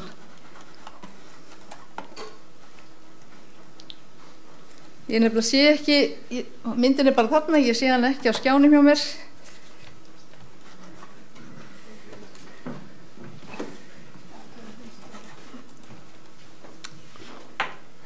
Fyrirgefð. Hver var undan mér hérna með músina? Ég hef ekki fara, ég hef ekki tengi. Þarna, ekki lagi. Þarna kom það, þarna er þetta. Til þess að fara inn í kortasjána sérstaka vernd, þá er náttúrulega bara langbest að fara á forsíðu Náttúrufræðistofnunar Íslands og fara í þessa flipa kortasjá. Hvaða söngur er þetta? Já, ok. Þarna eru allar kortasjár Náttúrufræðistofnunar og ég vil bara segja eins og að kortasjár er bara rosalega sniðugt tól til þess að sýna kort eða sýna náttúrufar eða sýna það sem við erum að vinna á stofnuninni. Ég opna sérstaka vernd og eins og við vitum þá er tilgangur kortasjárinnar að birta yfirlit yfir náttúrufyrirbæri sem njóta sérstakra verndar og sem er einnig viðauki við náttúruminjaskrá. Og svona lítur þetta út þegar við opnum. Þarna eru allar þekjurnar opnar og hérna eru kortaþekjur og ég ætla að fá að draga þetta aðeins til hliðar þannig að þið sjáu þetta hér og síðan ætla ég að slökkva á þeim öllum einu og mér langar líka til þess að breyta einhverjum korta því þá sjáu þetta bara enn betur. svona, og kortaskýringar, þær eru alltaf nauðsynlegar. Svona, eða ekki, svona, jæja. Heyrðu, allavega hana, ég ætla að sleppa þeim. Heyrðu, ég ætla að byrja á því að fara yfir hraunin og hérna hellana og gígana og gervigígana. Og svona lítur þetta út. Þetta var heilmikið vinna hjá okkur. Þetta sem sagt eins og stendur í náttúruverndarlögunum, eldvörp, eldhraun, gervigígar og hraunhellar sem myndast hafa eftir að jökull hvarf af landinu. Og við erum með þessa hefðbundnu flokkun sem við þekkjum söguleg hraun og forsöguleg hraun, og fyrir gígana að þá styðjumst við þessa flokkun gjall- og klepragígar, gígaraðir, springigígar, gjóskugígar, dyngjur og gervigígar. Við eiginlega skjáhnitum upp þessa þekjur fyrir hraun og gíga. Við vorum með loftmyndir og við vorum með gervitunglamyndir. Við vorum með kort frá mörgum aðilum, þar á meðal Orkustofnunarkortin, jarðfræðikortin og 9 kortin frá ISOR, og síðan leituðum við bara í alls konar greinar og heimildir, og það fylgir heilmikil heimildaskrá með þessum þekjum sem nú aðgengilega til niðurhalds. Við fengum landupplýsingartekju frá Veðurstofu Íslands sem innihélt hluta af þessum nútíma hraunum, og svo duttum við niður á söguleg Hekluhraun sem eru unnin af Gró Birkfeldt Möller Pedersen og félögum og frá 2008, og þar búið að flokka öll söguleg hraun, grein á milli, og ég var svo ánægð þegar ég fann þetta. Þannig að þetta alveg nýtt. Heyrðu, maður verður alltaf að fara aðeins nær þegar maður þarf að hitta á einhvað sérstakt, en ég ætla að segja ykkur frá þessu. Hérna kemur nafn á hraunum, og oft þau kannski nafnlaus, þá höfum við bara sagt Hekluhraun, og það frá 1766. Eldstöðvakerfið Hekla og gosári 1766. Ef við förum hérna út á Reykjavík, það sést nú kannski ekki rosalega vel munurinn á forsögulegum og sögulegum í þessum skjávarpa, en hérna eru forsöguleg hraun, heiðin há, eldstöðvakerfið Brennisteinsfjöll, og það eldra heldur en 4000 ára. Þannig að þarna munurinn á sögulegum og forsögulegum. Við birtum gosárið, hvenær hraunir myndaðist, á hvaða ári, en þegar það forsögulegt að þá það aldur hraunsins, og þarna það eldra en 4000 ára gamalt. Við erum með hérna hellana, og við höfðum samband við Hellarannsóknarfélag Íslands, af því líka Guðmundur var að tala hérna hella áðan, og við gerðum við á samningi í október 2018, af því að þeir eru félagið sem vita mest hraunhella á Íslandi og hafa bara mikla fagþekkingu í þeim, og við fengum gögn frá þeim og eins ráðgjöf hvernig við ættum að birta hellana, af því eins og við vitum þá eru hellar, þeir eru viðkvæmir og það þarf að vernda þá, og við vildum alls ekki fara að birta staðsetningu allra hella á landinu sem hefði bara skapað vandamál. Og þannig að það var niðurstaðan hjá okkur að birta hellasvæði, og þau eru sett út eftir kúnstnanareglum með bufferzónum. Það búið að hnika til svæðunum, þannig að það þýðir ekkert að fara í miðjuna á þessu og finna hellisopið. Það er búið að fela það mjög vel, en þetta gefur hugmynd hvar hellasvæði eru, sem eru þá mikilvæg til þess að vernda hellana, að sveitarfélög eða framkvæmdaraðilar fari ekki að skipuleggja vegi eða einhverja aðra framkvæmdir þar sem eru svona hellasvæði. Við birtum staðsetningu á 6 hellum sem allir hafa einhvers konar þjónustu eða eru þekktir hellaskoðunarstaðir, og þeir eru birtir eins og þessi Leiðarendi, Þríhnjúkahellir og Raufarhólshellir, og svo við þetta bætis Vatnshellir, Víðgemlir og Lofthellir. Hvað segirðu?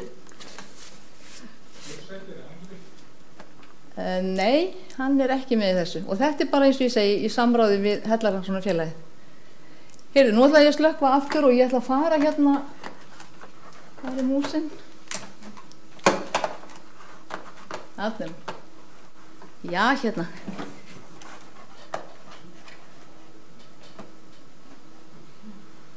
Svona, það fara hérna heim og næst ætla ég að taka fyrir hverir og aðrar heitar uppsprettur og í 61. greininni stendur ásamt lífríki sem tengist þeim virkri ummyndun og útfellingum og þar á meðal hrúðri og hrúðurbreiðum sem njóta sérstaka verndar.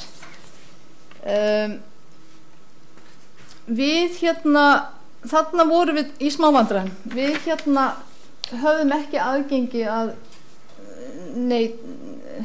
þessum gögnum en við áttum til jarðhitakort sem var birt 2003 í mælikvarðanum 1/500.000.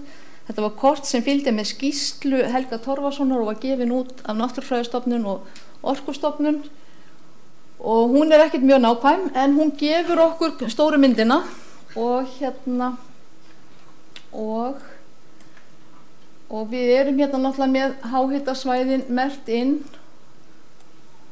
en þegar kemur að lífríki og ummyndunum og þá kannski sérstaklega á lághitasvæðunum fyrir utan háhitasvæðin að þá erum við ekki með nógu góðar heimildir, ekki nógu góð gögn til þess að vinna úr því en það má nefna það Náttúrufræðistofnun gerði úttekt á háhitasvæðum fyrir rammaáætlun hérna 2007 og 2008 og birti í skýrslu 2009 og þar sem sagt tekin fyrir gróður, yfirborðsmyndanir jarðhita, það spáð í landmótun og landslag eða landgerðir og hérna þannig að það til fyrir háhitasvæðin en slík vinna ekki fyrir lághitasvæðin þannig þetta þarf að kannski eitthvað að skoða frekar í framtíðinni. Og þetta voru semst, já, ef við förum slökkum svo aftur á þessu, förum í næsta, þá það hérna stöðuvötn og fossar. Og þetta úr grunngögnum Landmælinga Íslands. Þetta vatnafarsþekjurnar sem við fengum þaðan og fyrir stöðuvötn og tjarnir að þá hentum við út öllum vötnum sem voru minni en 1000 fermetrar að stærð og eins hérna manngerðum vötnum eða uppistöðulónum eða hvað sem við köllum það, þeir eru dottin út hér. Við hérna réttar vatn. Við erum ræðað í kaffinu hérna, Kristján Haukur. Svo það fossarnir og þegar maður komin svona nálagt sko þá detta inn nöfnin á fossunum. Við erum samtals með 1624 fossa í þessu gagnasafni og það bættust við rúmlega 400 í þessari vinnu okkar á Náttúrufræðistofnun sem bættust á ofan á gagnasafn Landmælinga Íslands. En þá förum við bara hérna aftur hérna heim hérna, nú ég verða ansi góð í þessu og hérna næst ætla ég að taka fyrir sjávarfitjur og leirur sjávarfitjar og leirur þetta ekki fyrsta skipti sem ég mismæli mig á þessu og þetta úr vistgerðarkorti Náttúrufræðistofnunar Íslands og hérna votlendi sem sagt 20.000 fermetrar að stærð eða stærri þannig að við hentum út öllu því sem var minna og þetta var það sem var þá eftir og ef við förum hérna í mýrarnar þá sjáum við það að við hérna fyrir votlendið að þá gerðum við 200 metra buffer umhverfis skurði af því okkur fannst ekki rétt að sýna votlendi þar sem væru framræslu skurðir og það var tekin svo ákvörðun að gera svona 200 metra buffer. Fyrir leirur þá hérna það ágætt kannski sýningur þetta þegar kemur svona 1 af 2 getið þið farið á næsta og það koma leirurnin inn. Það er staðrindasíða sem fer beint inn á vefi Náttúrufræðistofnunar og náttúrulega tengis bara þetta er náttúrulega gögn úr vistgerðarkortinu. Þannig að við létum þetta bara halda sér eins og það var. Fyrir sjávarfitjar sem er merkt hérna með bláu, það er líka sama þar, en þær eru samsettar úr 2 vistgerðum úr vistgerðarkortinu og það eru vistgerðirnar sjávarfitjungsvist og gulstararfitjavist. Þá held ég að ég sé bara búin að fara yfir það sem er í þessari kortasjá okkar sérstaka vernd. Ég ætla að fara hérna aftur heim og ég ætla að fara hérna í upplýsingagluggan og sýna ykkur að hér erum við með svona frekari upplýsingar gögnin og nákvæmni þeirra og síðan erum við með leiðbeiningar, við erum með tengingar við náttúruverndarlögin og síðan erum við með lýsigögn og niðurhálf. Ég ætla aðeins að hoppa yfir það. Er ég nokkuð að renna út á tíma? Allt í lagi. Og hérna erum við á vef Náttúrufræðistofnunar og hér fyrir neðan eru öll þau gögn sem við höfum gert aðgengileg frá 2013 og efst er náttúrulega sérstök vernd og ef við förum hérna í lýsigögn þá dettum við inn í lýsigagnagátt Landmælinga Íslands og hérna er lýsingin á þessu gagnasetti. En ekki nóg með það heldur hér fyrir neðan þá koma öll þessi náttúrufyrirbæri og lýsingar á þeim og nákvæmni og allt það sem fylgir lýsigögnum. Og ef við ákveðum svo að ná í þessu gögn að þá er það niðurhaldssíða Náttúrufræðistofnunar hérna efst, smellt á hana og við dettum þar inn. Þá held ég að ég sé nú bara búið með það sem ég ætla að fara yfir. Í lokin þá langar mig til þess að segja nokkur orð. Ég hafði umsjón með þessu verkefni, þessu skemmtilega verkefni og með mig var góður starfshópur til skrafs og ráðagerðar. Ég vil nota tækifærið og þakka hópnum fyrir sitt framlag. En sérstaklega þá vil ég þakka landupplýsingafólkinu okkar, Annette Mæjer og Hans Hansen, sem báru hitan og þungan af landupplýsingavinnunni og uppsetningum kortasjárinnar. Svo vil ég líka þakka 2 háskólanenum sem koma aðeins og unnu með okkur og það eru þær Charlotte Glatz frá Austurríki sem er núna í meistaranámi í landupplýsingum og Sigríður María Aðalsteinsdóttir, jarðfræðinemi í Háskóla Íslands. Og svo bara segi ég notið og njótið og takk fyrir áheyrnina.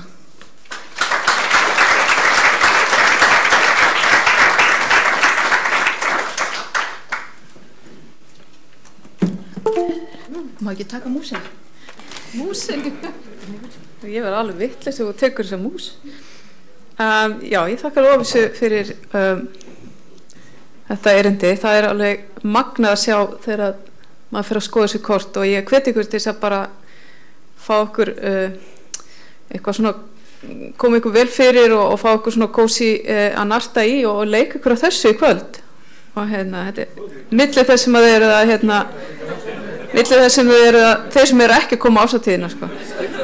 Milli þess sem þeir eru að lesa áskýrslun okkar, þar sem er ýmis fróðleikur. En nú er ætlum við að fá okkur smá kaffihlé og það er áætlað 15 mínútur í það, þið fá ekki meira og endilega standa upp og hreyfa sig og fá sig eitthvað í gogginn.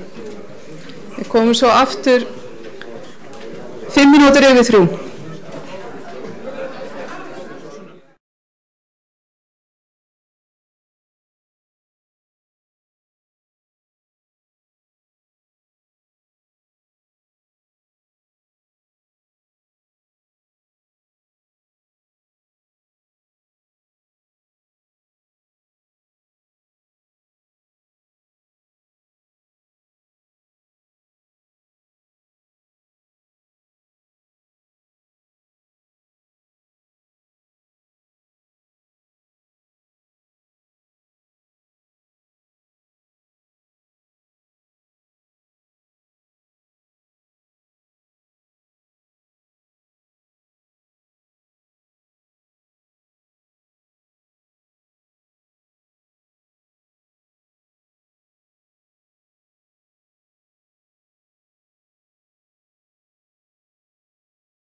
Tveimur vöktunarverkefnum á vegum stofnunarinnar og svo heyrum við sveppina okkar góðu.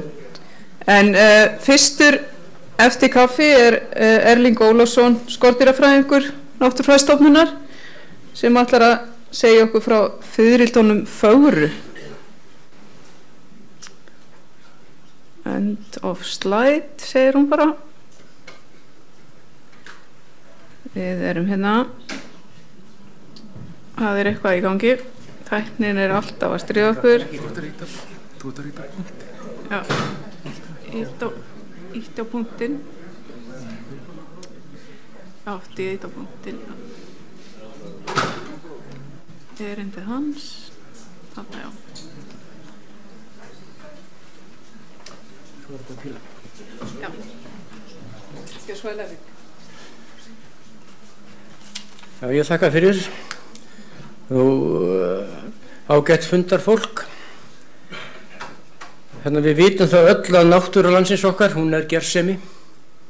Hún einstök, dýnamísk, síbreytileg. Við sjáum nú breytingarna bara í gangi núna. Suðurland í loftinu og leiðinni til okkar hingað, við tökum það í nefið núna. Þennan daginn. Og það allt eitthvað að gerast í náttúrunni. Hún alla tíð að mótast og þessi ólíku þættir hennar stöðugt að laga sig hver að öðrum. Okkur ber skylda til að standa vörðum hana og þekking ein grunnstoða verndunar, eins og kom nú fram hérna hjá ráðherranum áðan.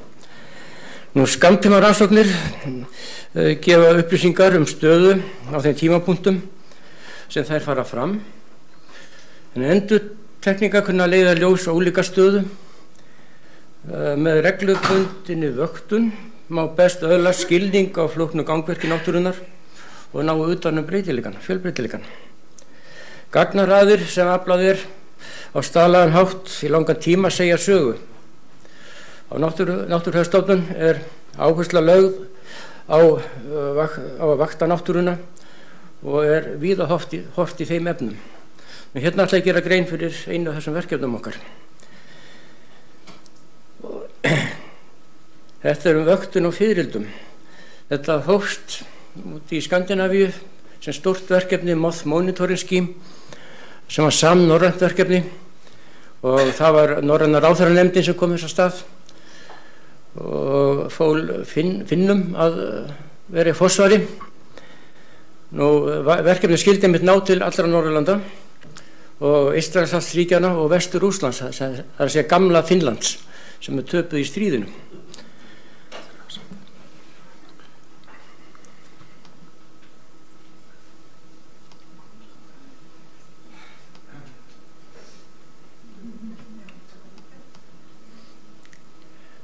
Tæknin alltaf til leiðinda, alltaf þvælast fyrir manni, stundum bjarga manni.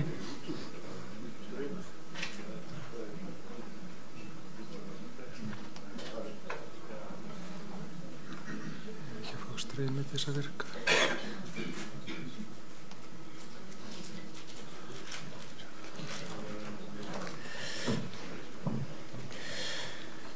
Verkefni hófst í Finnlandi 1993 og átti síðan að hefjast í öðrum Norðurlöndum í kjölfarið og standa yfir í 10 ár. Þetta átti að vera 10 ára vöktun. Þátttaka Íslands hófst 1995 með 2 vöktunarstöðum.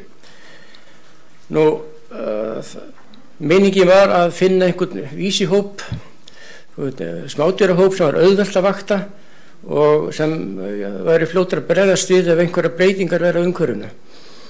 Fiðrildi upp til hópa plöntuætur. Ég held að það sé engin svo planta sem ekki étin af fiðrildum og sum fiðrildi mjög spesifísk og lifa bara á einn ákveðinni tegund plantna. Og ef það verður breyting á gróðurfari þá kemur það strax fram í fiðrildafónu. Og þá ef það gerist, þá það spurning hvers vegna breytist gróðurfarið og það eitthvað sem vert að skoða. Það var markmið með þessu verkefni upphaflega.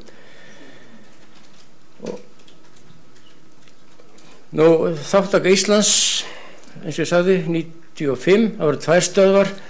Við beðnir að hafa 2 stöðvar í Íslandi og við völdum það í Fljótshlíð, Fljótshlíð og Kvískerjum í Öræfum.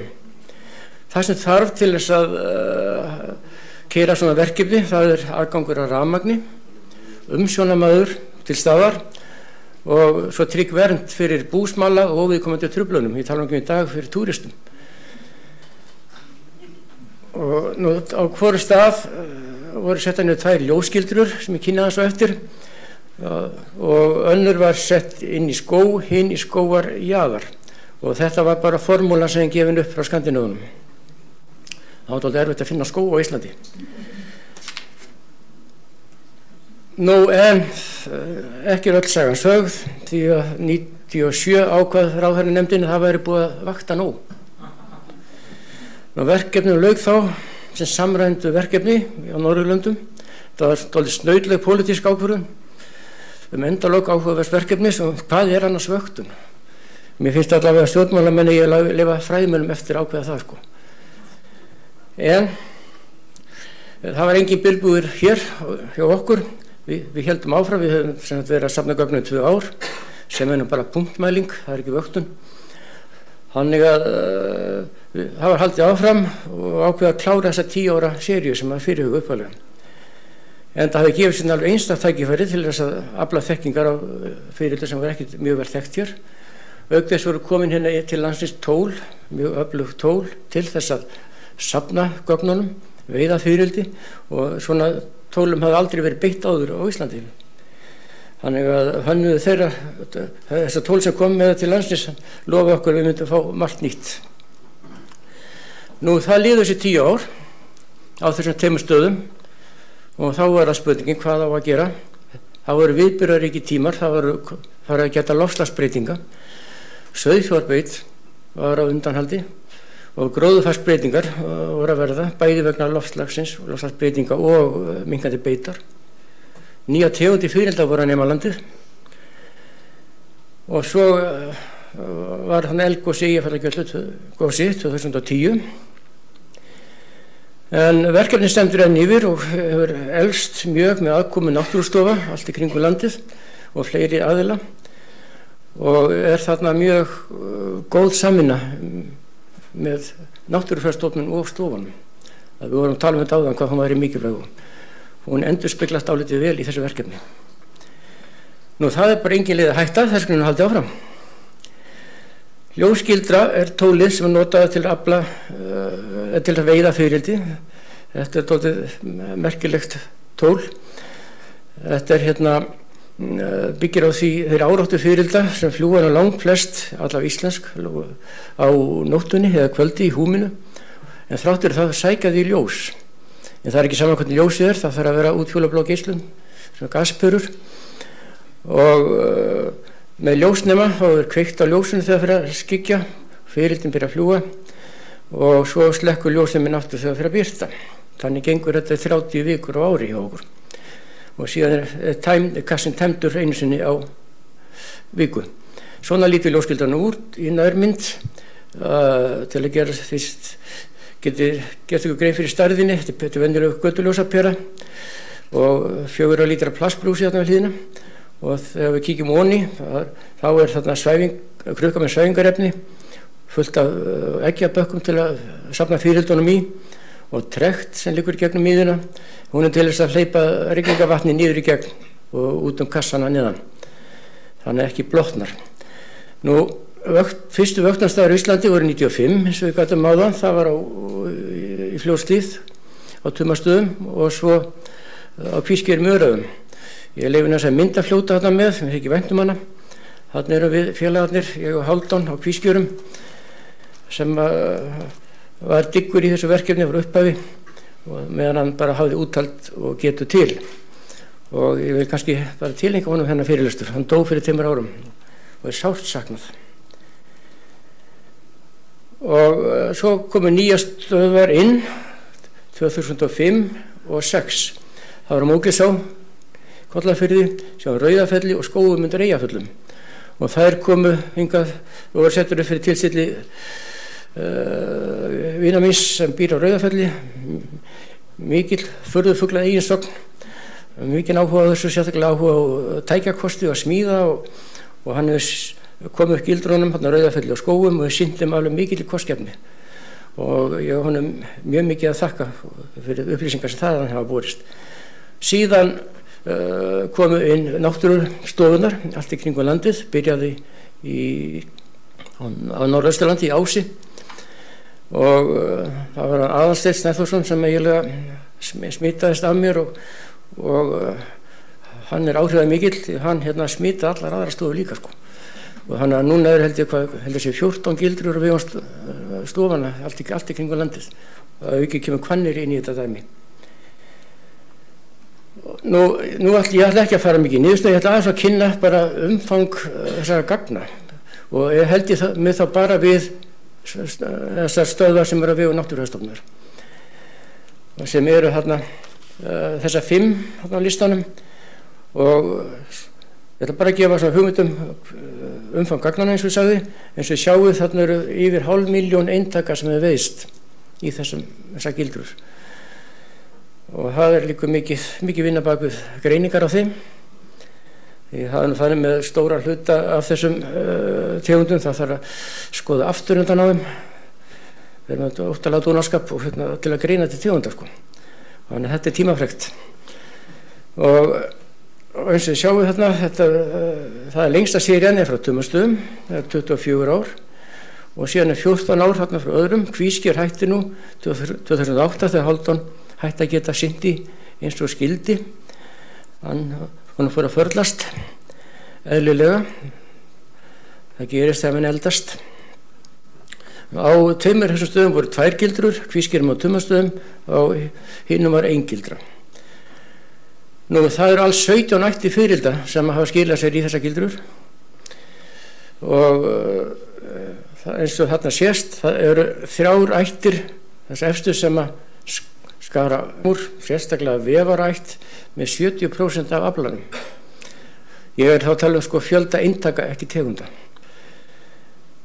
Og svo eru þarna ansi margar svona sem varla teljast að ná varla prósentum sko.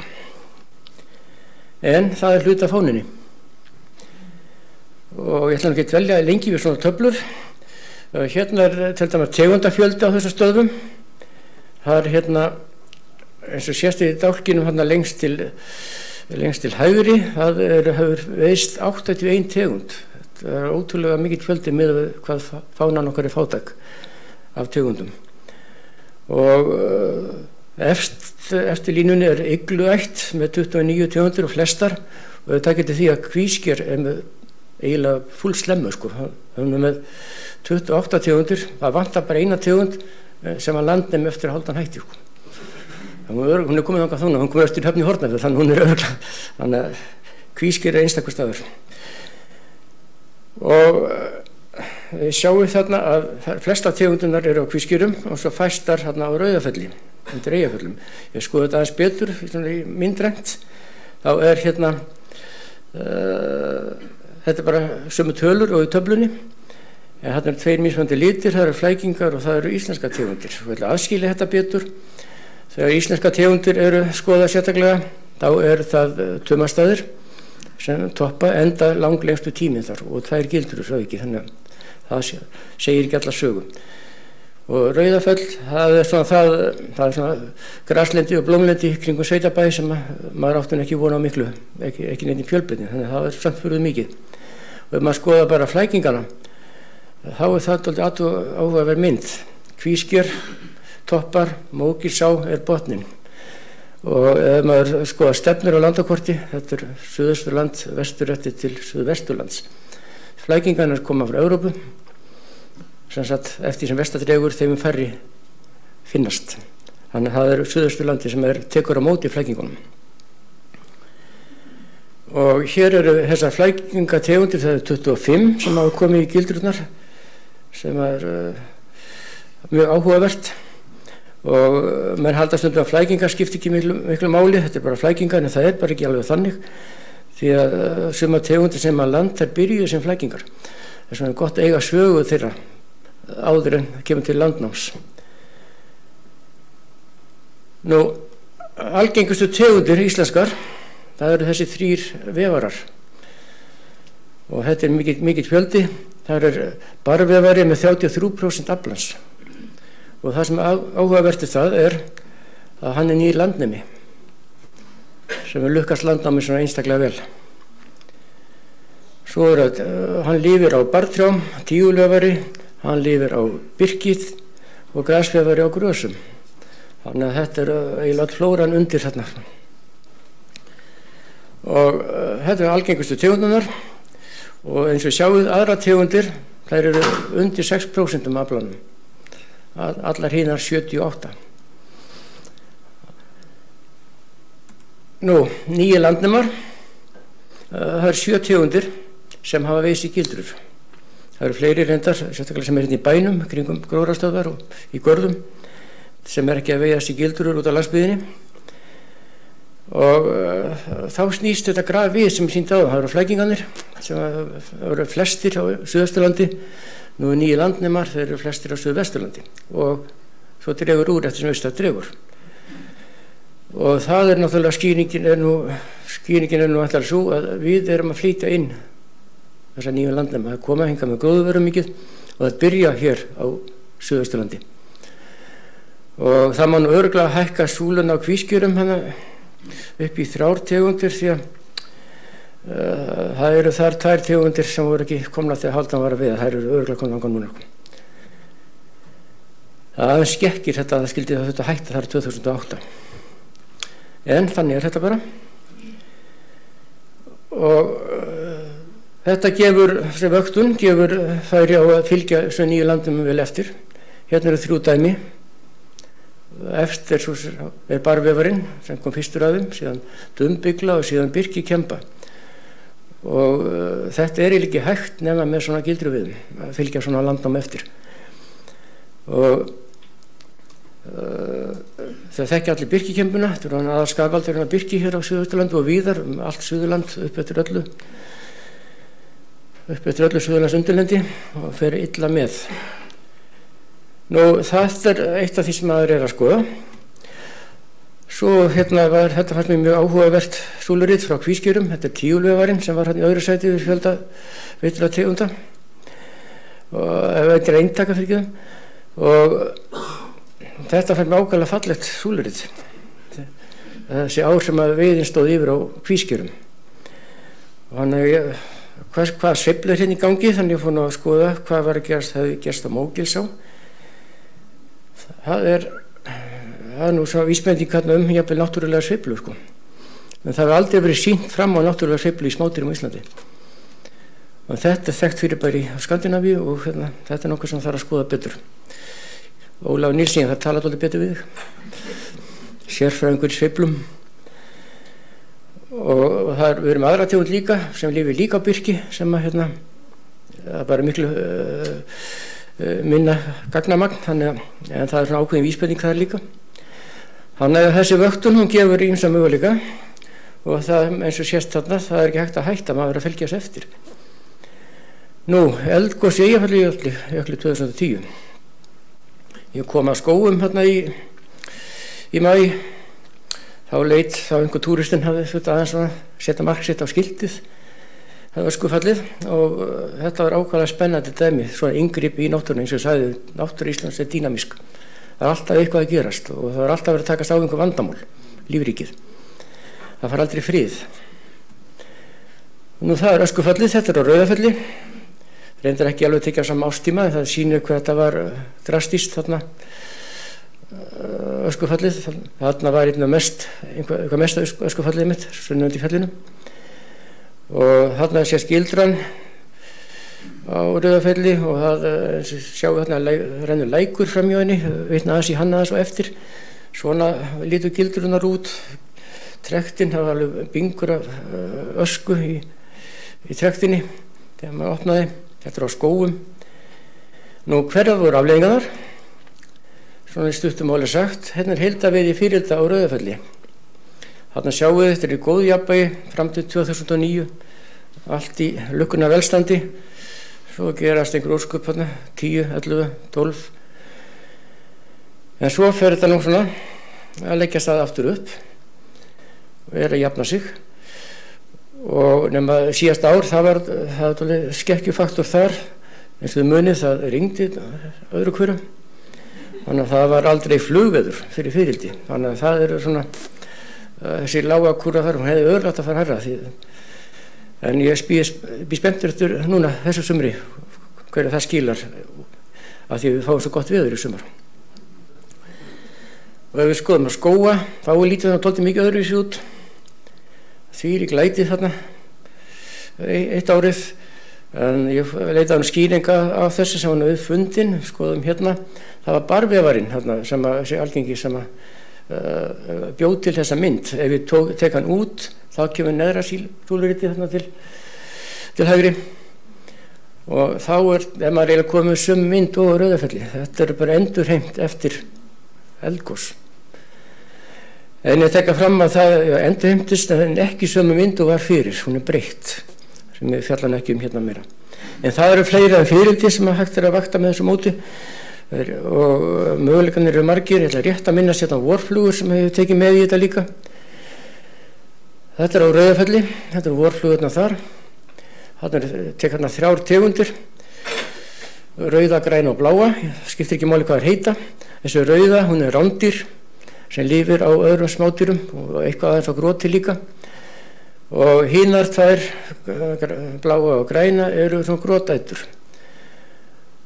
Og við eldgosið, þá er greinilegt að þær, eða fyrir eldgos, það er ekkert mjög algengar svo bláa og græna, en rauða er í góðum gír, svo hrynur hún í eldgosinu, öskufallið, og hún á erfitt með að ná sér upp aftur, en þá rúka hinar upp, og ég held að skýri ekki sem okkur augljós, þú rauða var að éta hinar á lirfustíðum.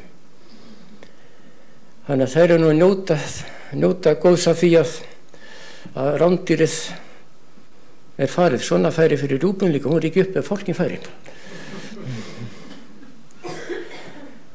Og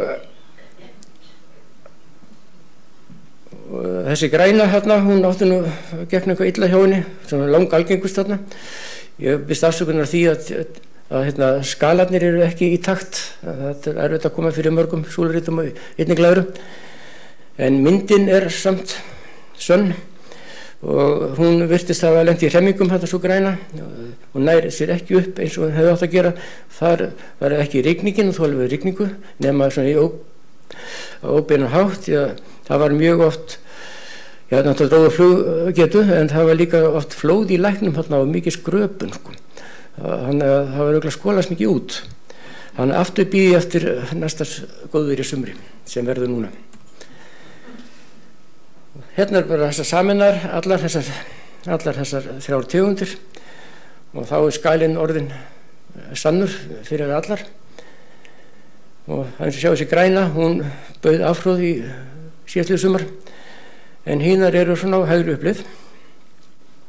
Og svona að lokum, það voru margir nýja landnemar á fiðrildunum, með þess að vorflugur, þá voru bara þekktar 11 tegundur á landinu, það eru alla veistígildrurnar hjá mér. Svo bættist við svo 12 á Mógilsá og hefur aldrei fundist annar staðar og aldrei fundist á flugi, bara í gildrum.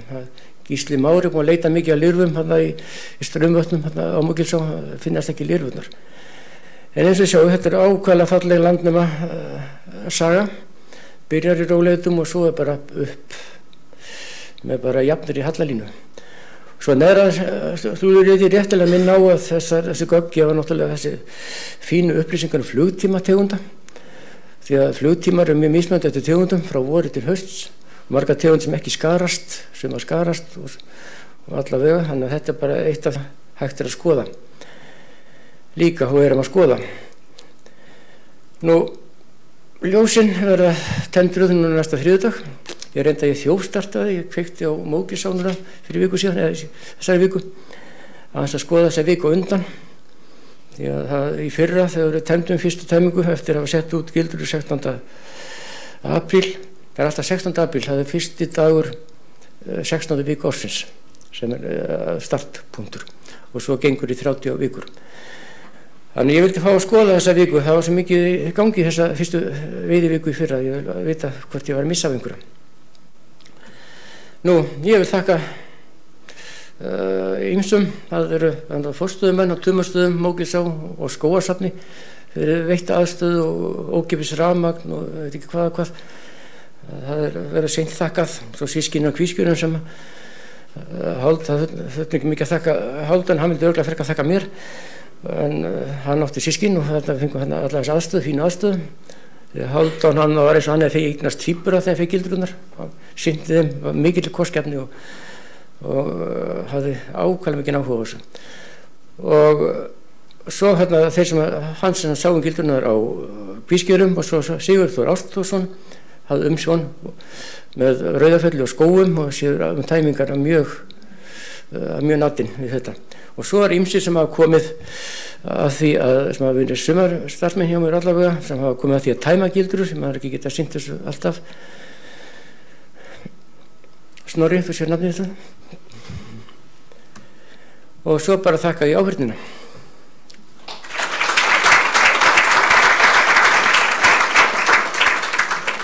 Þetta ekki veitt í gildru þetta fyrirtæki, það fannst hér á landi samt daginn.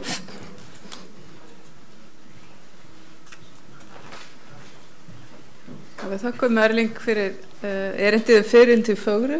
Það hefði nú alveg mátt standa aðeins lengur þetta, það var sannarlega fallegt. Næstur á mælendaskrá Guðmundur A. Guðmundsson, dýravistfræðingur, og segir okkur frá öktunarverkefnum vetrarfullatalningar. Erindið heitir Með puttan á púlsinum.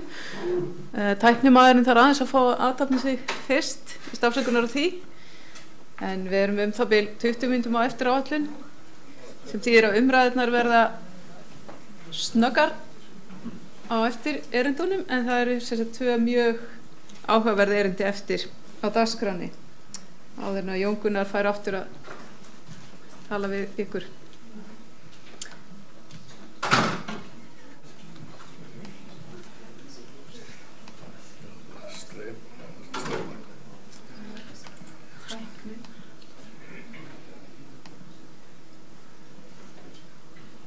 Þið getið náttúrulega að lesa áskýrsluna með það í síma. Nota tíma. Já. Fundarstjóri, ágætu gestir og samstarfsmenn. Ég ætla að segja hérna nokkur orðum vetrarfuglatalningar og já, þetta vöktun sem hefur staðið núna í 67 ár og gefur okkur svona sögulegar upplýsingar fuglastofna í tölum. Að þessu koma fjölmargir. Við Kristinn Haukur tókum við umsjón þessa verkefnis 2003 af Ævari Pettersen og síðan hefur aðilum fjölgað sem að vinna aktíft í þessu, og þetta svona fastur liður í kringum áramót að það fer heilmikil teymis vinna í gang, og þar koma að við Kristinn, Svenja Áhaga, Borgný Katrínadóttir og Kjartan Birgisson. Nú, sagan í stuttumáli er svo að það var bandarískur fuglaáhugamaður og sendir á staðsmæður Lorimer Moe sem hvatti Finn Guðmundsson fuglafræðing til þess að hefja vetrarfuglatalningar, en þetta var gert að amerískri fyrirmynd sem en amerikanar byrjuðu bara í upphafi seinustu aldar að telja fugla á þannig hátt. Og þessar talningar fóru fram lengst af á annan dag jóla og voru þessum oft kallaðar jólatalningar. Hér mynd með óttunum svo skemmtilega grafísk því að þetta var illa skannað eintaka blika sem á vegum Náttúrufræðistofnunar. En þarna má nú þekkja þrjá menn. Það Kjartan heitinn Magnússon sem stendur þarna fremstur, Gunnlaugur Pétursson næstur og Erpur sem nú hérna í salnum við skópið. Nú, þetta sennilega það verkefni sem getur flokkað sem citizen science og besta dæmi það á Íslandi myndi ég halda, en þetta byggir nánast alfarið á sjálfboðaliðum.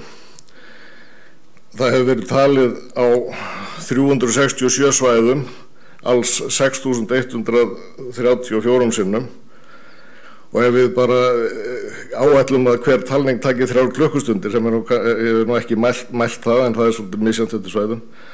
Þá erum við að tala 18.400 klukkustundir eða 110 mannmánuði eða 9,2 ársverk. Þetta ekkert smáræði. Nú, við höfum dekkað ströndina fyrst og fremst, flest talningasvæði eru við ströndina og þessi 367 svæði eru alls 1734 kílómetrar eða tæplega 30% strandlengi landsins.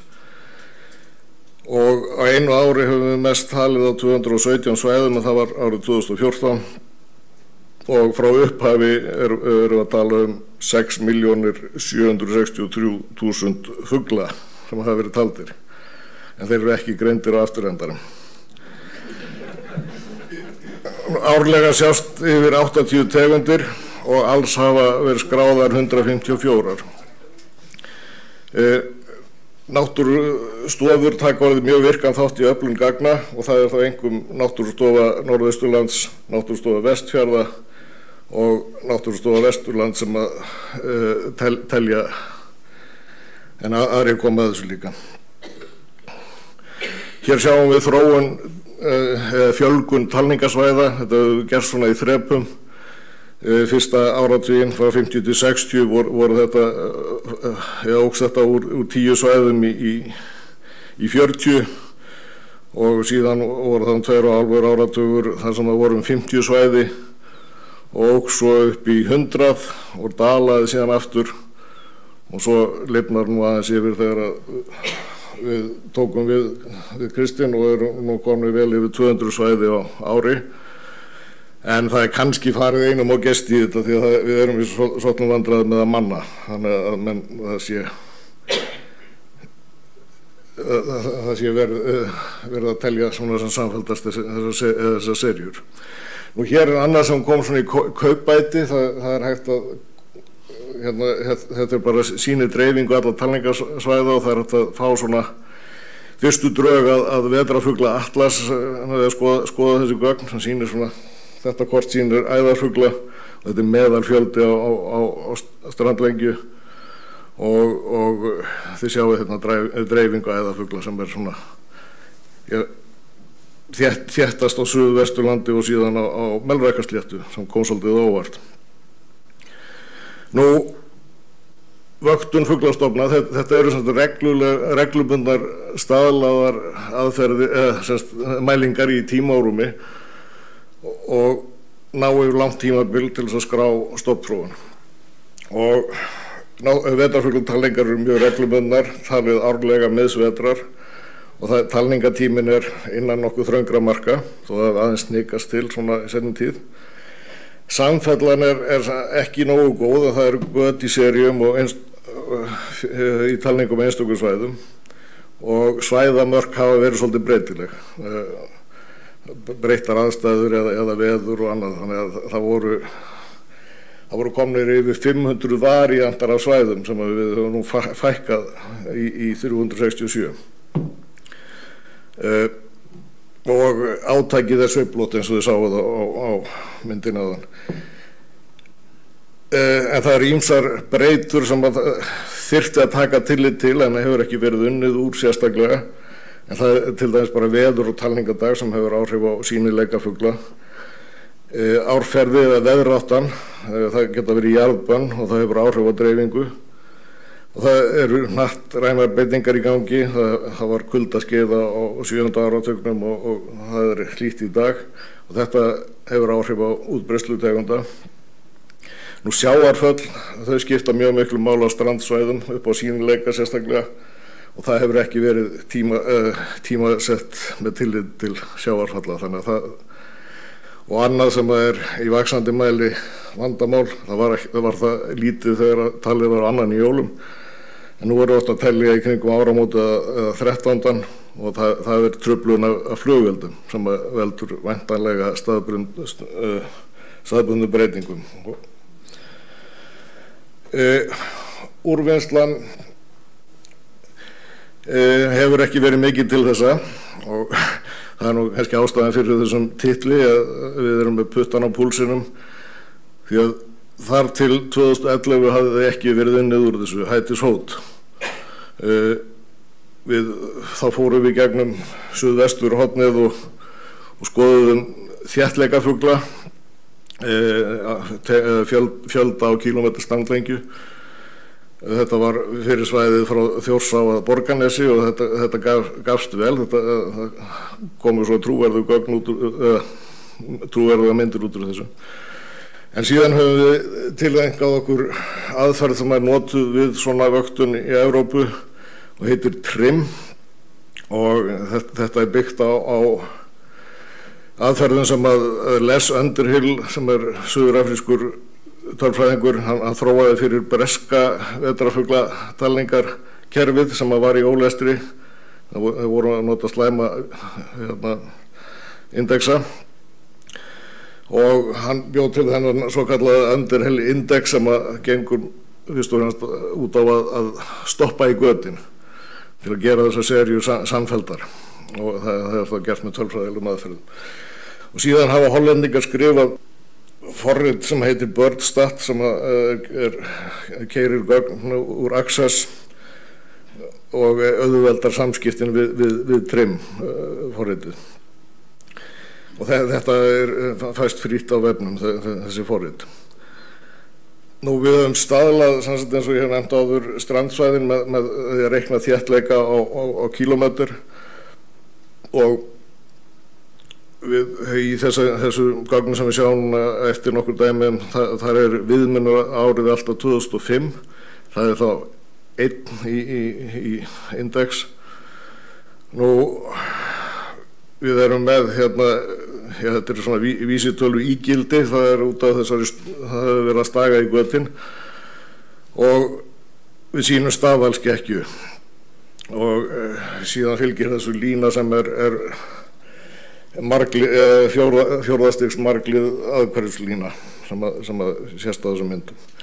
Þessi aðferð hentar fyrst og fremst fyrir staðfuglana sjálfsögðu, því að þá erum við að mæla íslenska stofninn og þeir fara hvergi, en það fullt af fuglum sem eru jafnvel aðkomufuglar og hafa vetursetu hér, eða þá einhverju sem ekki fara í farflug. Og þær tegundir mælast verð, og þær erfiðar að túlka þær vegna þess að þetta snýst oft árferði, til dæmis hversu margir fara eða margir eru áfram. Nú, hér sýnishorn, þetta eru álftir sem einmitt farfuglar, og hér sjást kannski 1500-2000 álftir á vetrarlagi. Og það vill nú svo til að ef við skoðum árið 1980 þá erum við með 0,5 indexin, sem aftur í dag 1,5, og þetta þrefaldur munur, þrefaldur aukning, sem vill svo til að nákvæmlega sama og stofnaukningin hefur verið á þessu tímabili. Árið 1980 voru 12.000 álftir í stofninum og í dag 36.000, þannig að þetta fylgist nokkuð nákvæmlega að, en það eru þetta miklu meiri sveiflur í gögnunum heldur en hægt að ímynda sér að stofninn sveiflist. Og það kemur sannlega til að því að sum ár fara álftir jafnvel seint, það fara í desember og yfirgefa landið.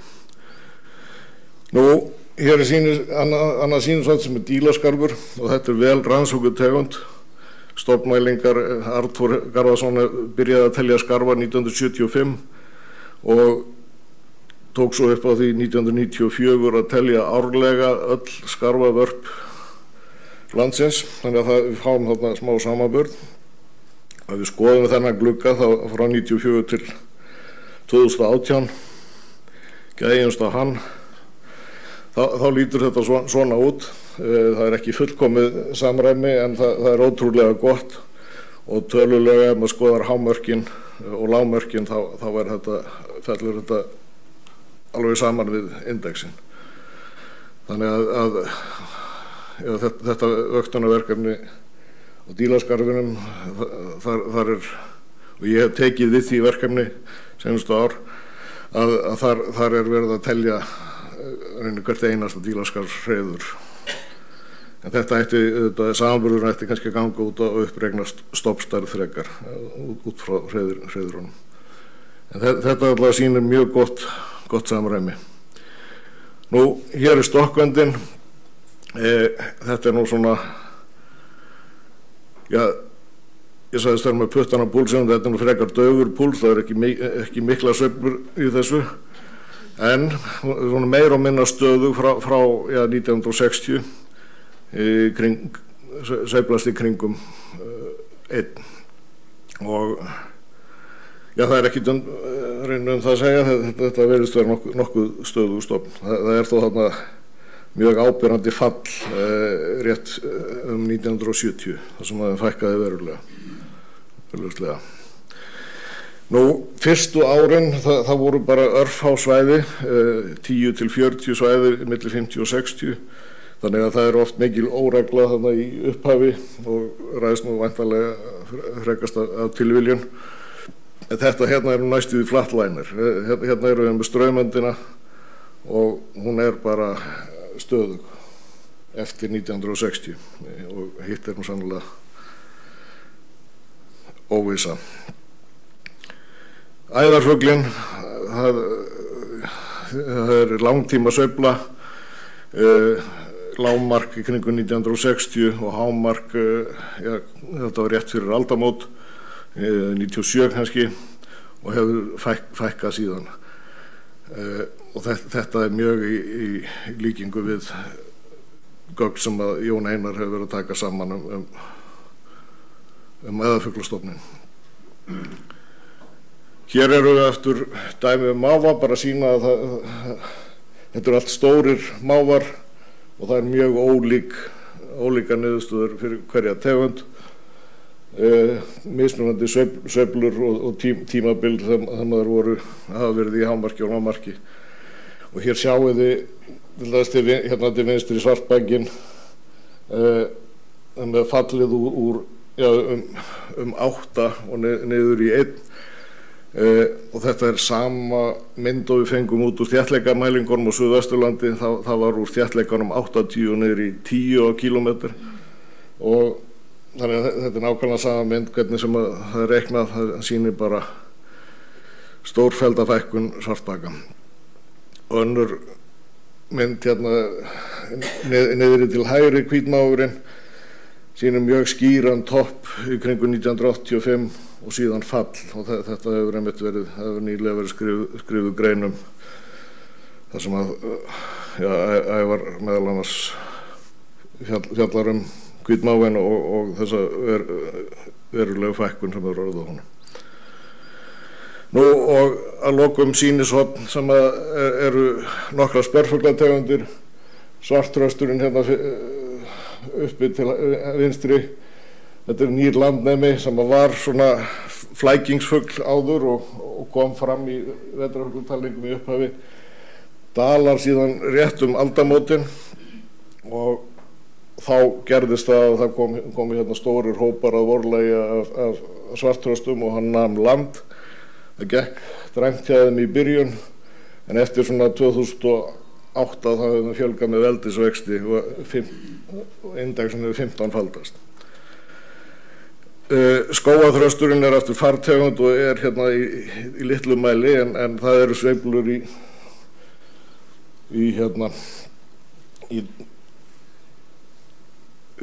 sveiflur hjá þeim, þeir eru þarna hægra megin uppi og þetta svona svolítið þrefbútt og seinustu ár hefur verið veruleg fjölgun sem núna aðeins að draga af.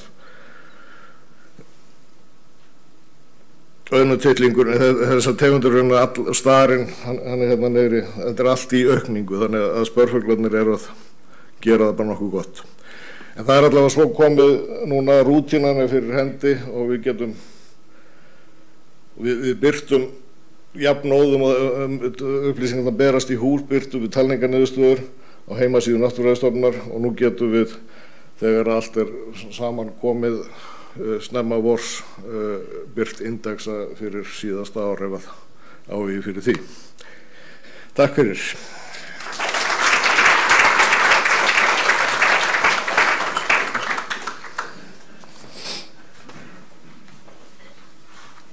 fyrir Mummi. Þetta ótrúlega flott og mikilvæg gagnasafn sem við eigum hérna á Náttúrufræðistofnun að gera halda þessu áfram. Og við eigum eitt erindi eftir og það hún Guðfríður okkar Gyða Eyjólfsdóttir sem ætlar að segja okkur frá sveppum á stöku stað. Sver. Tækniþjónustan í lagi. Síðasti séns, klikka ekki. Komiði sæl. Þetta sem sagt fulltrúi svepparíkisins sem hér talar. Og ég ætla að hafa þetta svona í þrennu lagi. Að það er svo vinsælt núna að tala myglusveppi á skólabekk. Og þá ákvað ég að segja aðeins svona það sem við gerum hérna. Ég og sveppagreiningarstúlkurnar mínar, Guðný Vala, Anita og svo Heiðrún, þegar hún kemur aftur úr barneignarleyfinu sínu. Svo ætla ég að segja aðeins frá því sem hverju ég fann þegar ég fór í leiðangur suður á land til þess að skoða sveppi síðastliðið haust. Það er svona felttúr Guðríðar á strætó. Og síðan ætla ég að minnast á 2 trektlur, 2 klítosíbetegundir. Þessi mynd þarna af túninu, það er það sem að þetta er túnblettur í Reykjavík. Nú, sem sagt, við höfum hér undanfarin þó nokkuð mörg ár, greint myglusveppi sem finnast innanhús. Fyrir þá sem vilja senda síni norður og við sendum upplýsingar hvað fannst tilbaka. Það er mjög mikilvægt þegar byggingar blotna að þurrka þær eins hratt og mögulegt en það þarf náttúrulega að stöðva lekan fyrst. Á þessu svindla menn og ekki að pæla í þessu, fara bara með bala og handklæði og svona og láta starfsfólkið á svona byggingum stofnunum sjá að hirða vatnið og pæla ekkert í hvað situr eftir. En það er ekki bara nýmygla sem virkar, þannig að gömul og dauð mygla getur líka haft slæm áhrif fyrir þá sem dvelja í húsnæðinu. Það er nefnilega þannig að þegar sveppir drepast þá bara brotna þeir upp í smærri og smærri einingar sem berast upp í loftið, þetta sem að þeir eru lokaðir inn í með einhverju fólki. Og það eru sem sagt yfirborðsprótein sem að valda svona kannski ofnæmiskendum einkennum hjá fólki og síðan eru þessar agnir með svona, það eru svona sýnisótn af þeim efnum sem að sveppurinn myndaði þegar hann dó og þetta er ekkert sérstaklega hentugt svifryk þarna. Þetta er fínasti þátturinn af því, ógeðslega litlar einingar og það eru raunverulega þessi sveppabrot sem setjast allstaðar, það eru þau sem valda því að fólk getur ekki nota dótið sitt og þau sem að valda svona mestum vandræðum. Og hérna í horninu sést mjög fín hópur af litafröggu. Það er svona einn af þeim óþverralegu algengu innanhússveppum sem við þurfum að fást við og hann er sérstaklega ánægður neðan á línulöngúldug sem blotnar. En það er ekki sveppirnir sem sjást sem valda vandræðum innanhús, þeir eru yfirleitt faldir einhvers staðar á bakvið. Nú þegar þak eða gluggar eða veggir leka og ef þetta er ekki stöðvað og þurrkað því snarasta og ef þetta hefur blautt og myglað þá þarf að skipta efnið, að taka skemmdaefnið og stöðva lekan og setja nýtt í staðinn. Ef þetta er ekki gert, ef það er bara þurrkað, þá geta orðið til stórir myglaðir fletir svona inn í veggjum eða undir gólfefnum og svona og í hver skipti sem einhver lappar á gólfinu að þá púffast svona ský af smá ögnum upp í loftið sem maður andar að sér og sveppinni komast langt ofan í öndunarveginn. Sem sagt, bara varlega. Og það er ekkert allir sem kunna að leita uppi myglu í húsnæði. Maður þarf æfingu. Ég veit að ef ég ætlaði að fara að leita myndi ekki finna raskat. En þetta er að menn þurfa æfingu og maður skilur alveg að fólk sem er að byrja á þessu finni ekkert eða finni lítið. Þannig að það þarf að yfirleitt, ef það er hægt, að leita uppi rakan eða fara yfir í sögulega rannsóknir og pæliði hvar hafi blotnað einhver tíman síðustu 20-30 árin þessuna.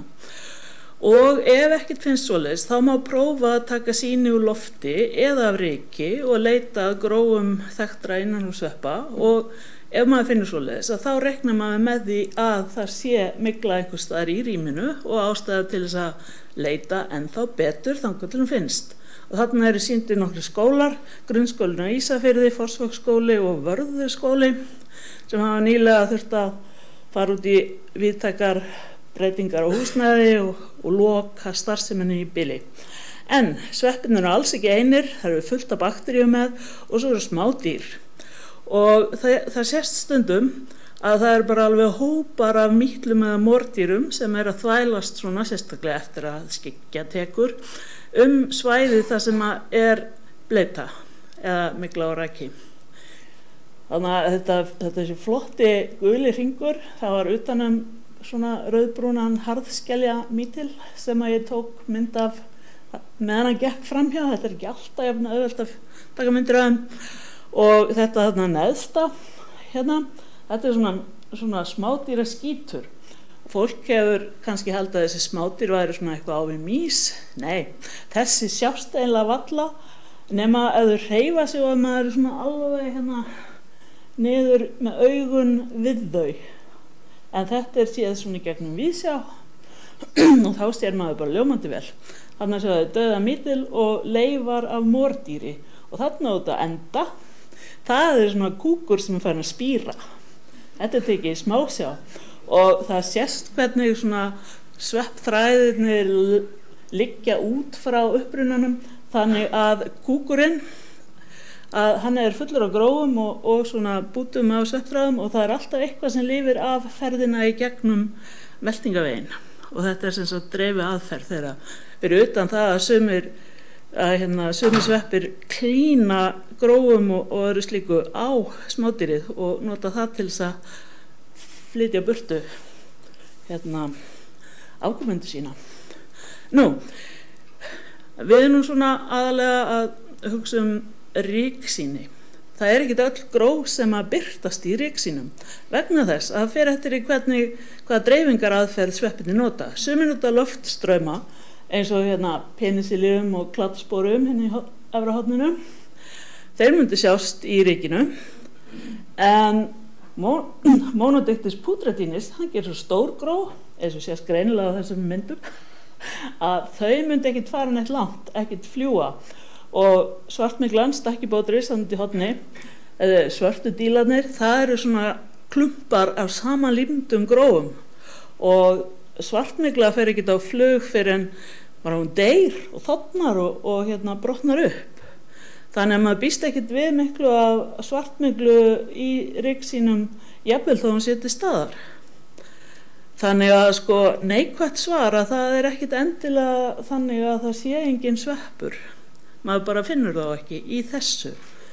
Og sveppir sem sagt líma gróin á smádýr og þá eru þau svona með slímdropa eða límkennt yfirborð og svo geta þau farið svona flotið aðeins með vatni og lenda þá einhvers staðar þar sem að vatnið þrýtur. Við höfum verið að skoða núna þennan veturinn alveg fullt af ryksýnum frá fyrirtæki nokkru hér í höfuðborginni sem telur að það sé mjög fínt að nota ryk til þess að svona sem fyrsta rannsóknartækið og þá leita maður að grófum innanhússveppa og ef ekkert finnst og engin svona leifar á kúk, smádýra skít heldur að þá segir maður að við höfum ekkert séð nein merki myglu í rýminu og gefum grænt. En það er ekkert þar með sagt að þetta sé ekki mygla, hún bara sést ekki í rykinu. Og þannig að þótt að finnist kannski ekki nema eitt gróf svepps sem er ekkert sérstaklega hrifinn af því að vera loftborinn, en maður finnur eitthvað svoleiðis eins og kúlustrínebbu, að þá setur maður strax svona appelsínugult vinsamlegast athugið frekar með myglu á svæðinu, það er líklegt að hún sé þarna En við sem sagt, hérna eru smá tölur yfir afrekin, að árið 2018 greindum við 778 sýni af 211 stöðum. Það var svona heldur rólegri heldur en árið á undan. En þetta ár lofar fjöri þar sem að núna, 10. apríl, fyrra dag, þá vorum við búin að greina 325 sýni. Það svona næstuði helmingurinn af því sem við gerum í fyrra af 41 stað. Nú, þegar við skoðum efnisýni, að þá skoðum við það í viðsjá, reynum að útvega okkur smá bútaði og skoði smá sjá, eitthvað efnilegt. Og síðan sem sagt hægt líka að skóla efni eins og maður gerir stundum við svona steinull og svoleiðis og skoða hvað flýtur út í skólvatnið. Þetta þarna í horninu, það svona kjarni úr parketti. Þegar maður var búin að ná því sundur, það nefnilega líma á ansi mörgum flötum í svona verðinlegu parketti og þó að sjáast ekkert á yfirborðinu þá getur þetta verið þrælmiklað bæði neðan á og inni í þessum þáttum það sem límt saman. Og þarna sjáum við mynd sem að Elinborg tók á okkur sveppagreiningarstúlkonum hérna fyrir nokkru. Við látum hana hverfa hins snarasta og snúum okkur að smá túnbletti hér suður á landi. Og þetta með að afla sveppa í svona sveppaleiðangri, að þetta svona svipað eins og að reyna að bjarga heyi undan rigningu. En sveppaldin þau endast ekkert lengi eftir maður búin að safna þeim og maður þarf að hafa bæði ung og gömul til þess að ná greiningareinkennunum og maður þarf að sem sagt, skoða þau, mæla þau, þefgreina þau og áferðargreina þau og svoleiðis áður en maður þurrkar þau því þau skreppa alveg ægilega mikið saman. Nú, hér svona mynd af þessum túnbleðli og þetta græna sikksakklína, það svona cirka það sem ég fór. Og þetta tók svona 2 klukkustundir og ég fann svona 8 tegundir. Þannig að það ekki bara trjónupeðla, Psilocybe semilanceta, sem vex á grasbölum höfuðborgarinnar. Þetta sem sagt sveppurinn sem að eiturlyfjaneytendur safna með lambhúshettu og vasaljós þegar eftir fyrstu frost á haustin. En það alls konar sveppir í grasi og nú ætlum ég að sýna ykkur hérna myndir af nokkrum. Þetta kannski díakveif en það var sem sagt það líklegasta, ég ekki alveg búin að ákveða það, þetta passaði ekki nógu vel. En þetta svona gulbrúnn sveppur sem vex gjarnan í grasi. Víðan klukkukveif, önnur kveif, lítil og þarna fann ég eina litla og aðra töluvert stærri. Svo þegar ég fór að skoða gróin og innvolsið að þá reyndist þetta að vera eins að innan þannig að þetta bara svona sama tegundin hvoru tveggja klukkukveif. Þarna tegund sem hefur ekki fengið íslenskt nafn, heitir Conocyba velutipes. Velutipes þýðir svona eitthvað flaugisloðinn stafur en hann mjög brothættur eins og sést best á þessum sem fór alveg í klessu þegar ég reyndi að taka hann upp. Þó maður reyna að fara varlega.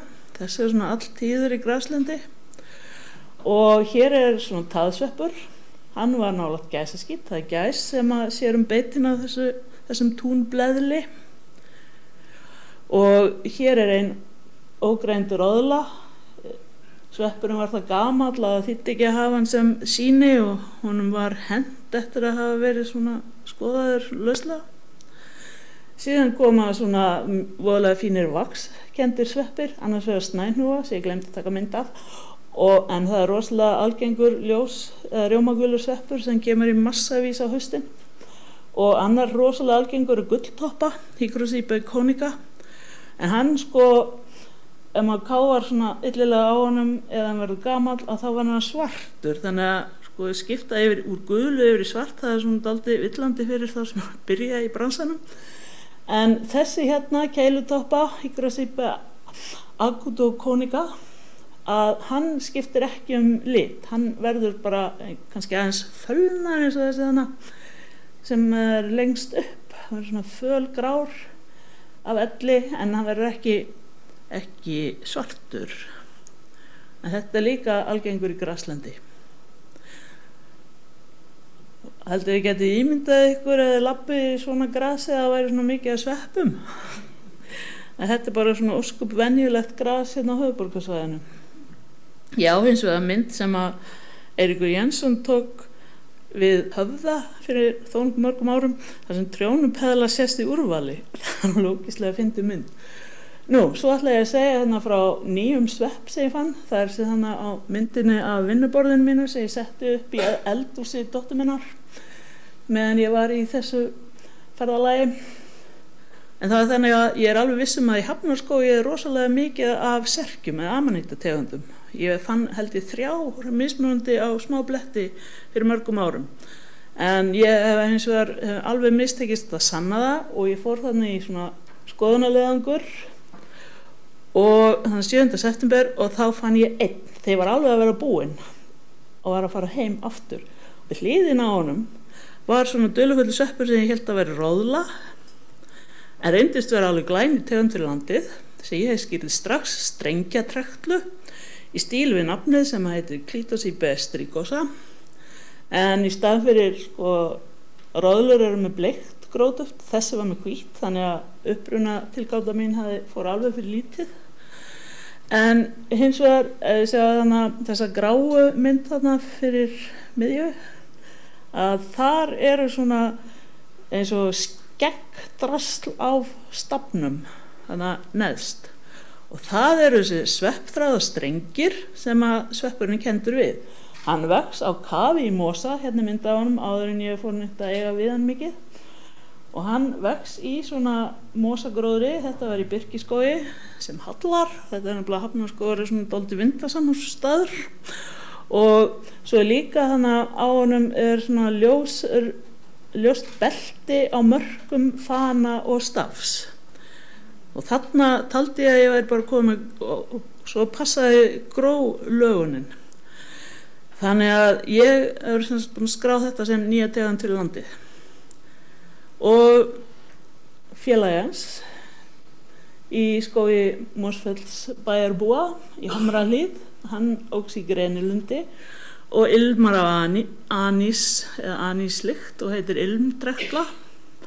Svona ekki eins og þessi græni sem heitir aníssveppur sem er líka svona trekla. Og síðasti sveppurinn í dag, krakkar mínir, það er korndrjóli. Það er sérlega flott þúfa með þessu svona melgresi út á Seltjarnarnesi, rétt hjá leiðin út í Gróttu. Og í þessum drjólum að þar er alveg úrval af eiturefnum. Og í gamla daga ef menn átu korn sem var mengað af þessu þá gátu menn fengið limafallsýki. Það sem að strekkjast saman æðarnar og drep hleypur í útlimi sem endar með því að þeir detta af. Þeir halda að hluti af nornaveiðum í Evrópu hafi verið eitthvað tengdur því að éta svona mengað korn. Þetta var sem sagt svona, þetta hefur djúp áhrif. Og þessir drjólar sem sagt koma í staðinn fyrir blóm í korninu eða axinu. Svo detta er af einhvern tímann að haustlægi og liggja hana einhvers staðar í hrúunni eða í þessari þúfu af melgresi og síðan spíra upp úr þessu askgróhirslur þegar sumra tekur. Það koma svona litlir stilkar út úr þessum herkjum. Ég hef aldrei náð því að sjá það. Þarna eru nokkri trésveppir sem mamma gerði í tilefni af því að hún tók á móti sænskum sveppafræðingum árið 2006. Takk fyrir.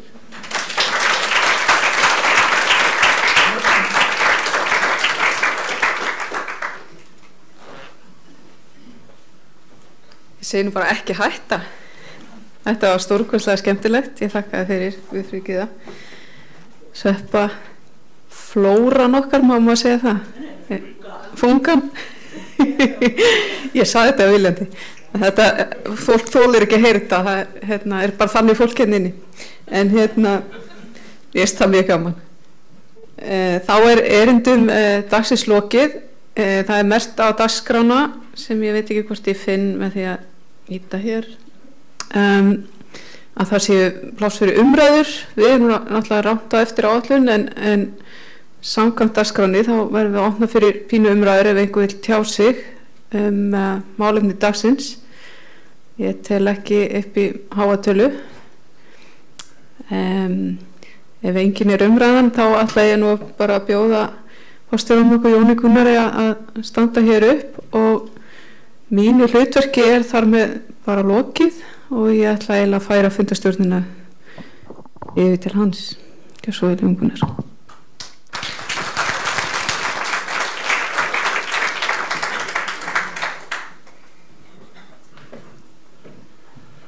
Já, þakka ykkur fyrir þetta. Búið að vera að mínu mati mjög fróðlegur og ánægilegu fundur. Ég ætla nú ekki að hafa mörg orð, klukkan er orðið margt og eins og ráðherra ítrekað nefndi, það var árshátíð starfsmanna í kvöld og ekki veit ég hvort hann allra mætið ekki, en það kemur ekkert óvart og hann dúkkaði upp.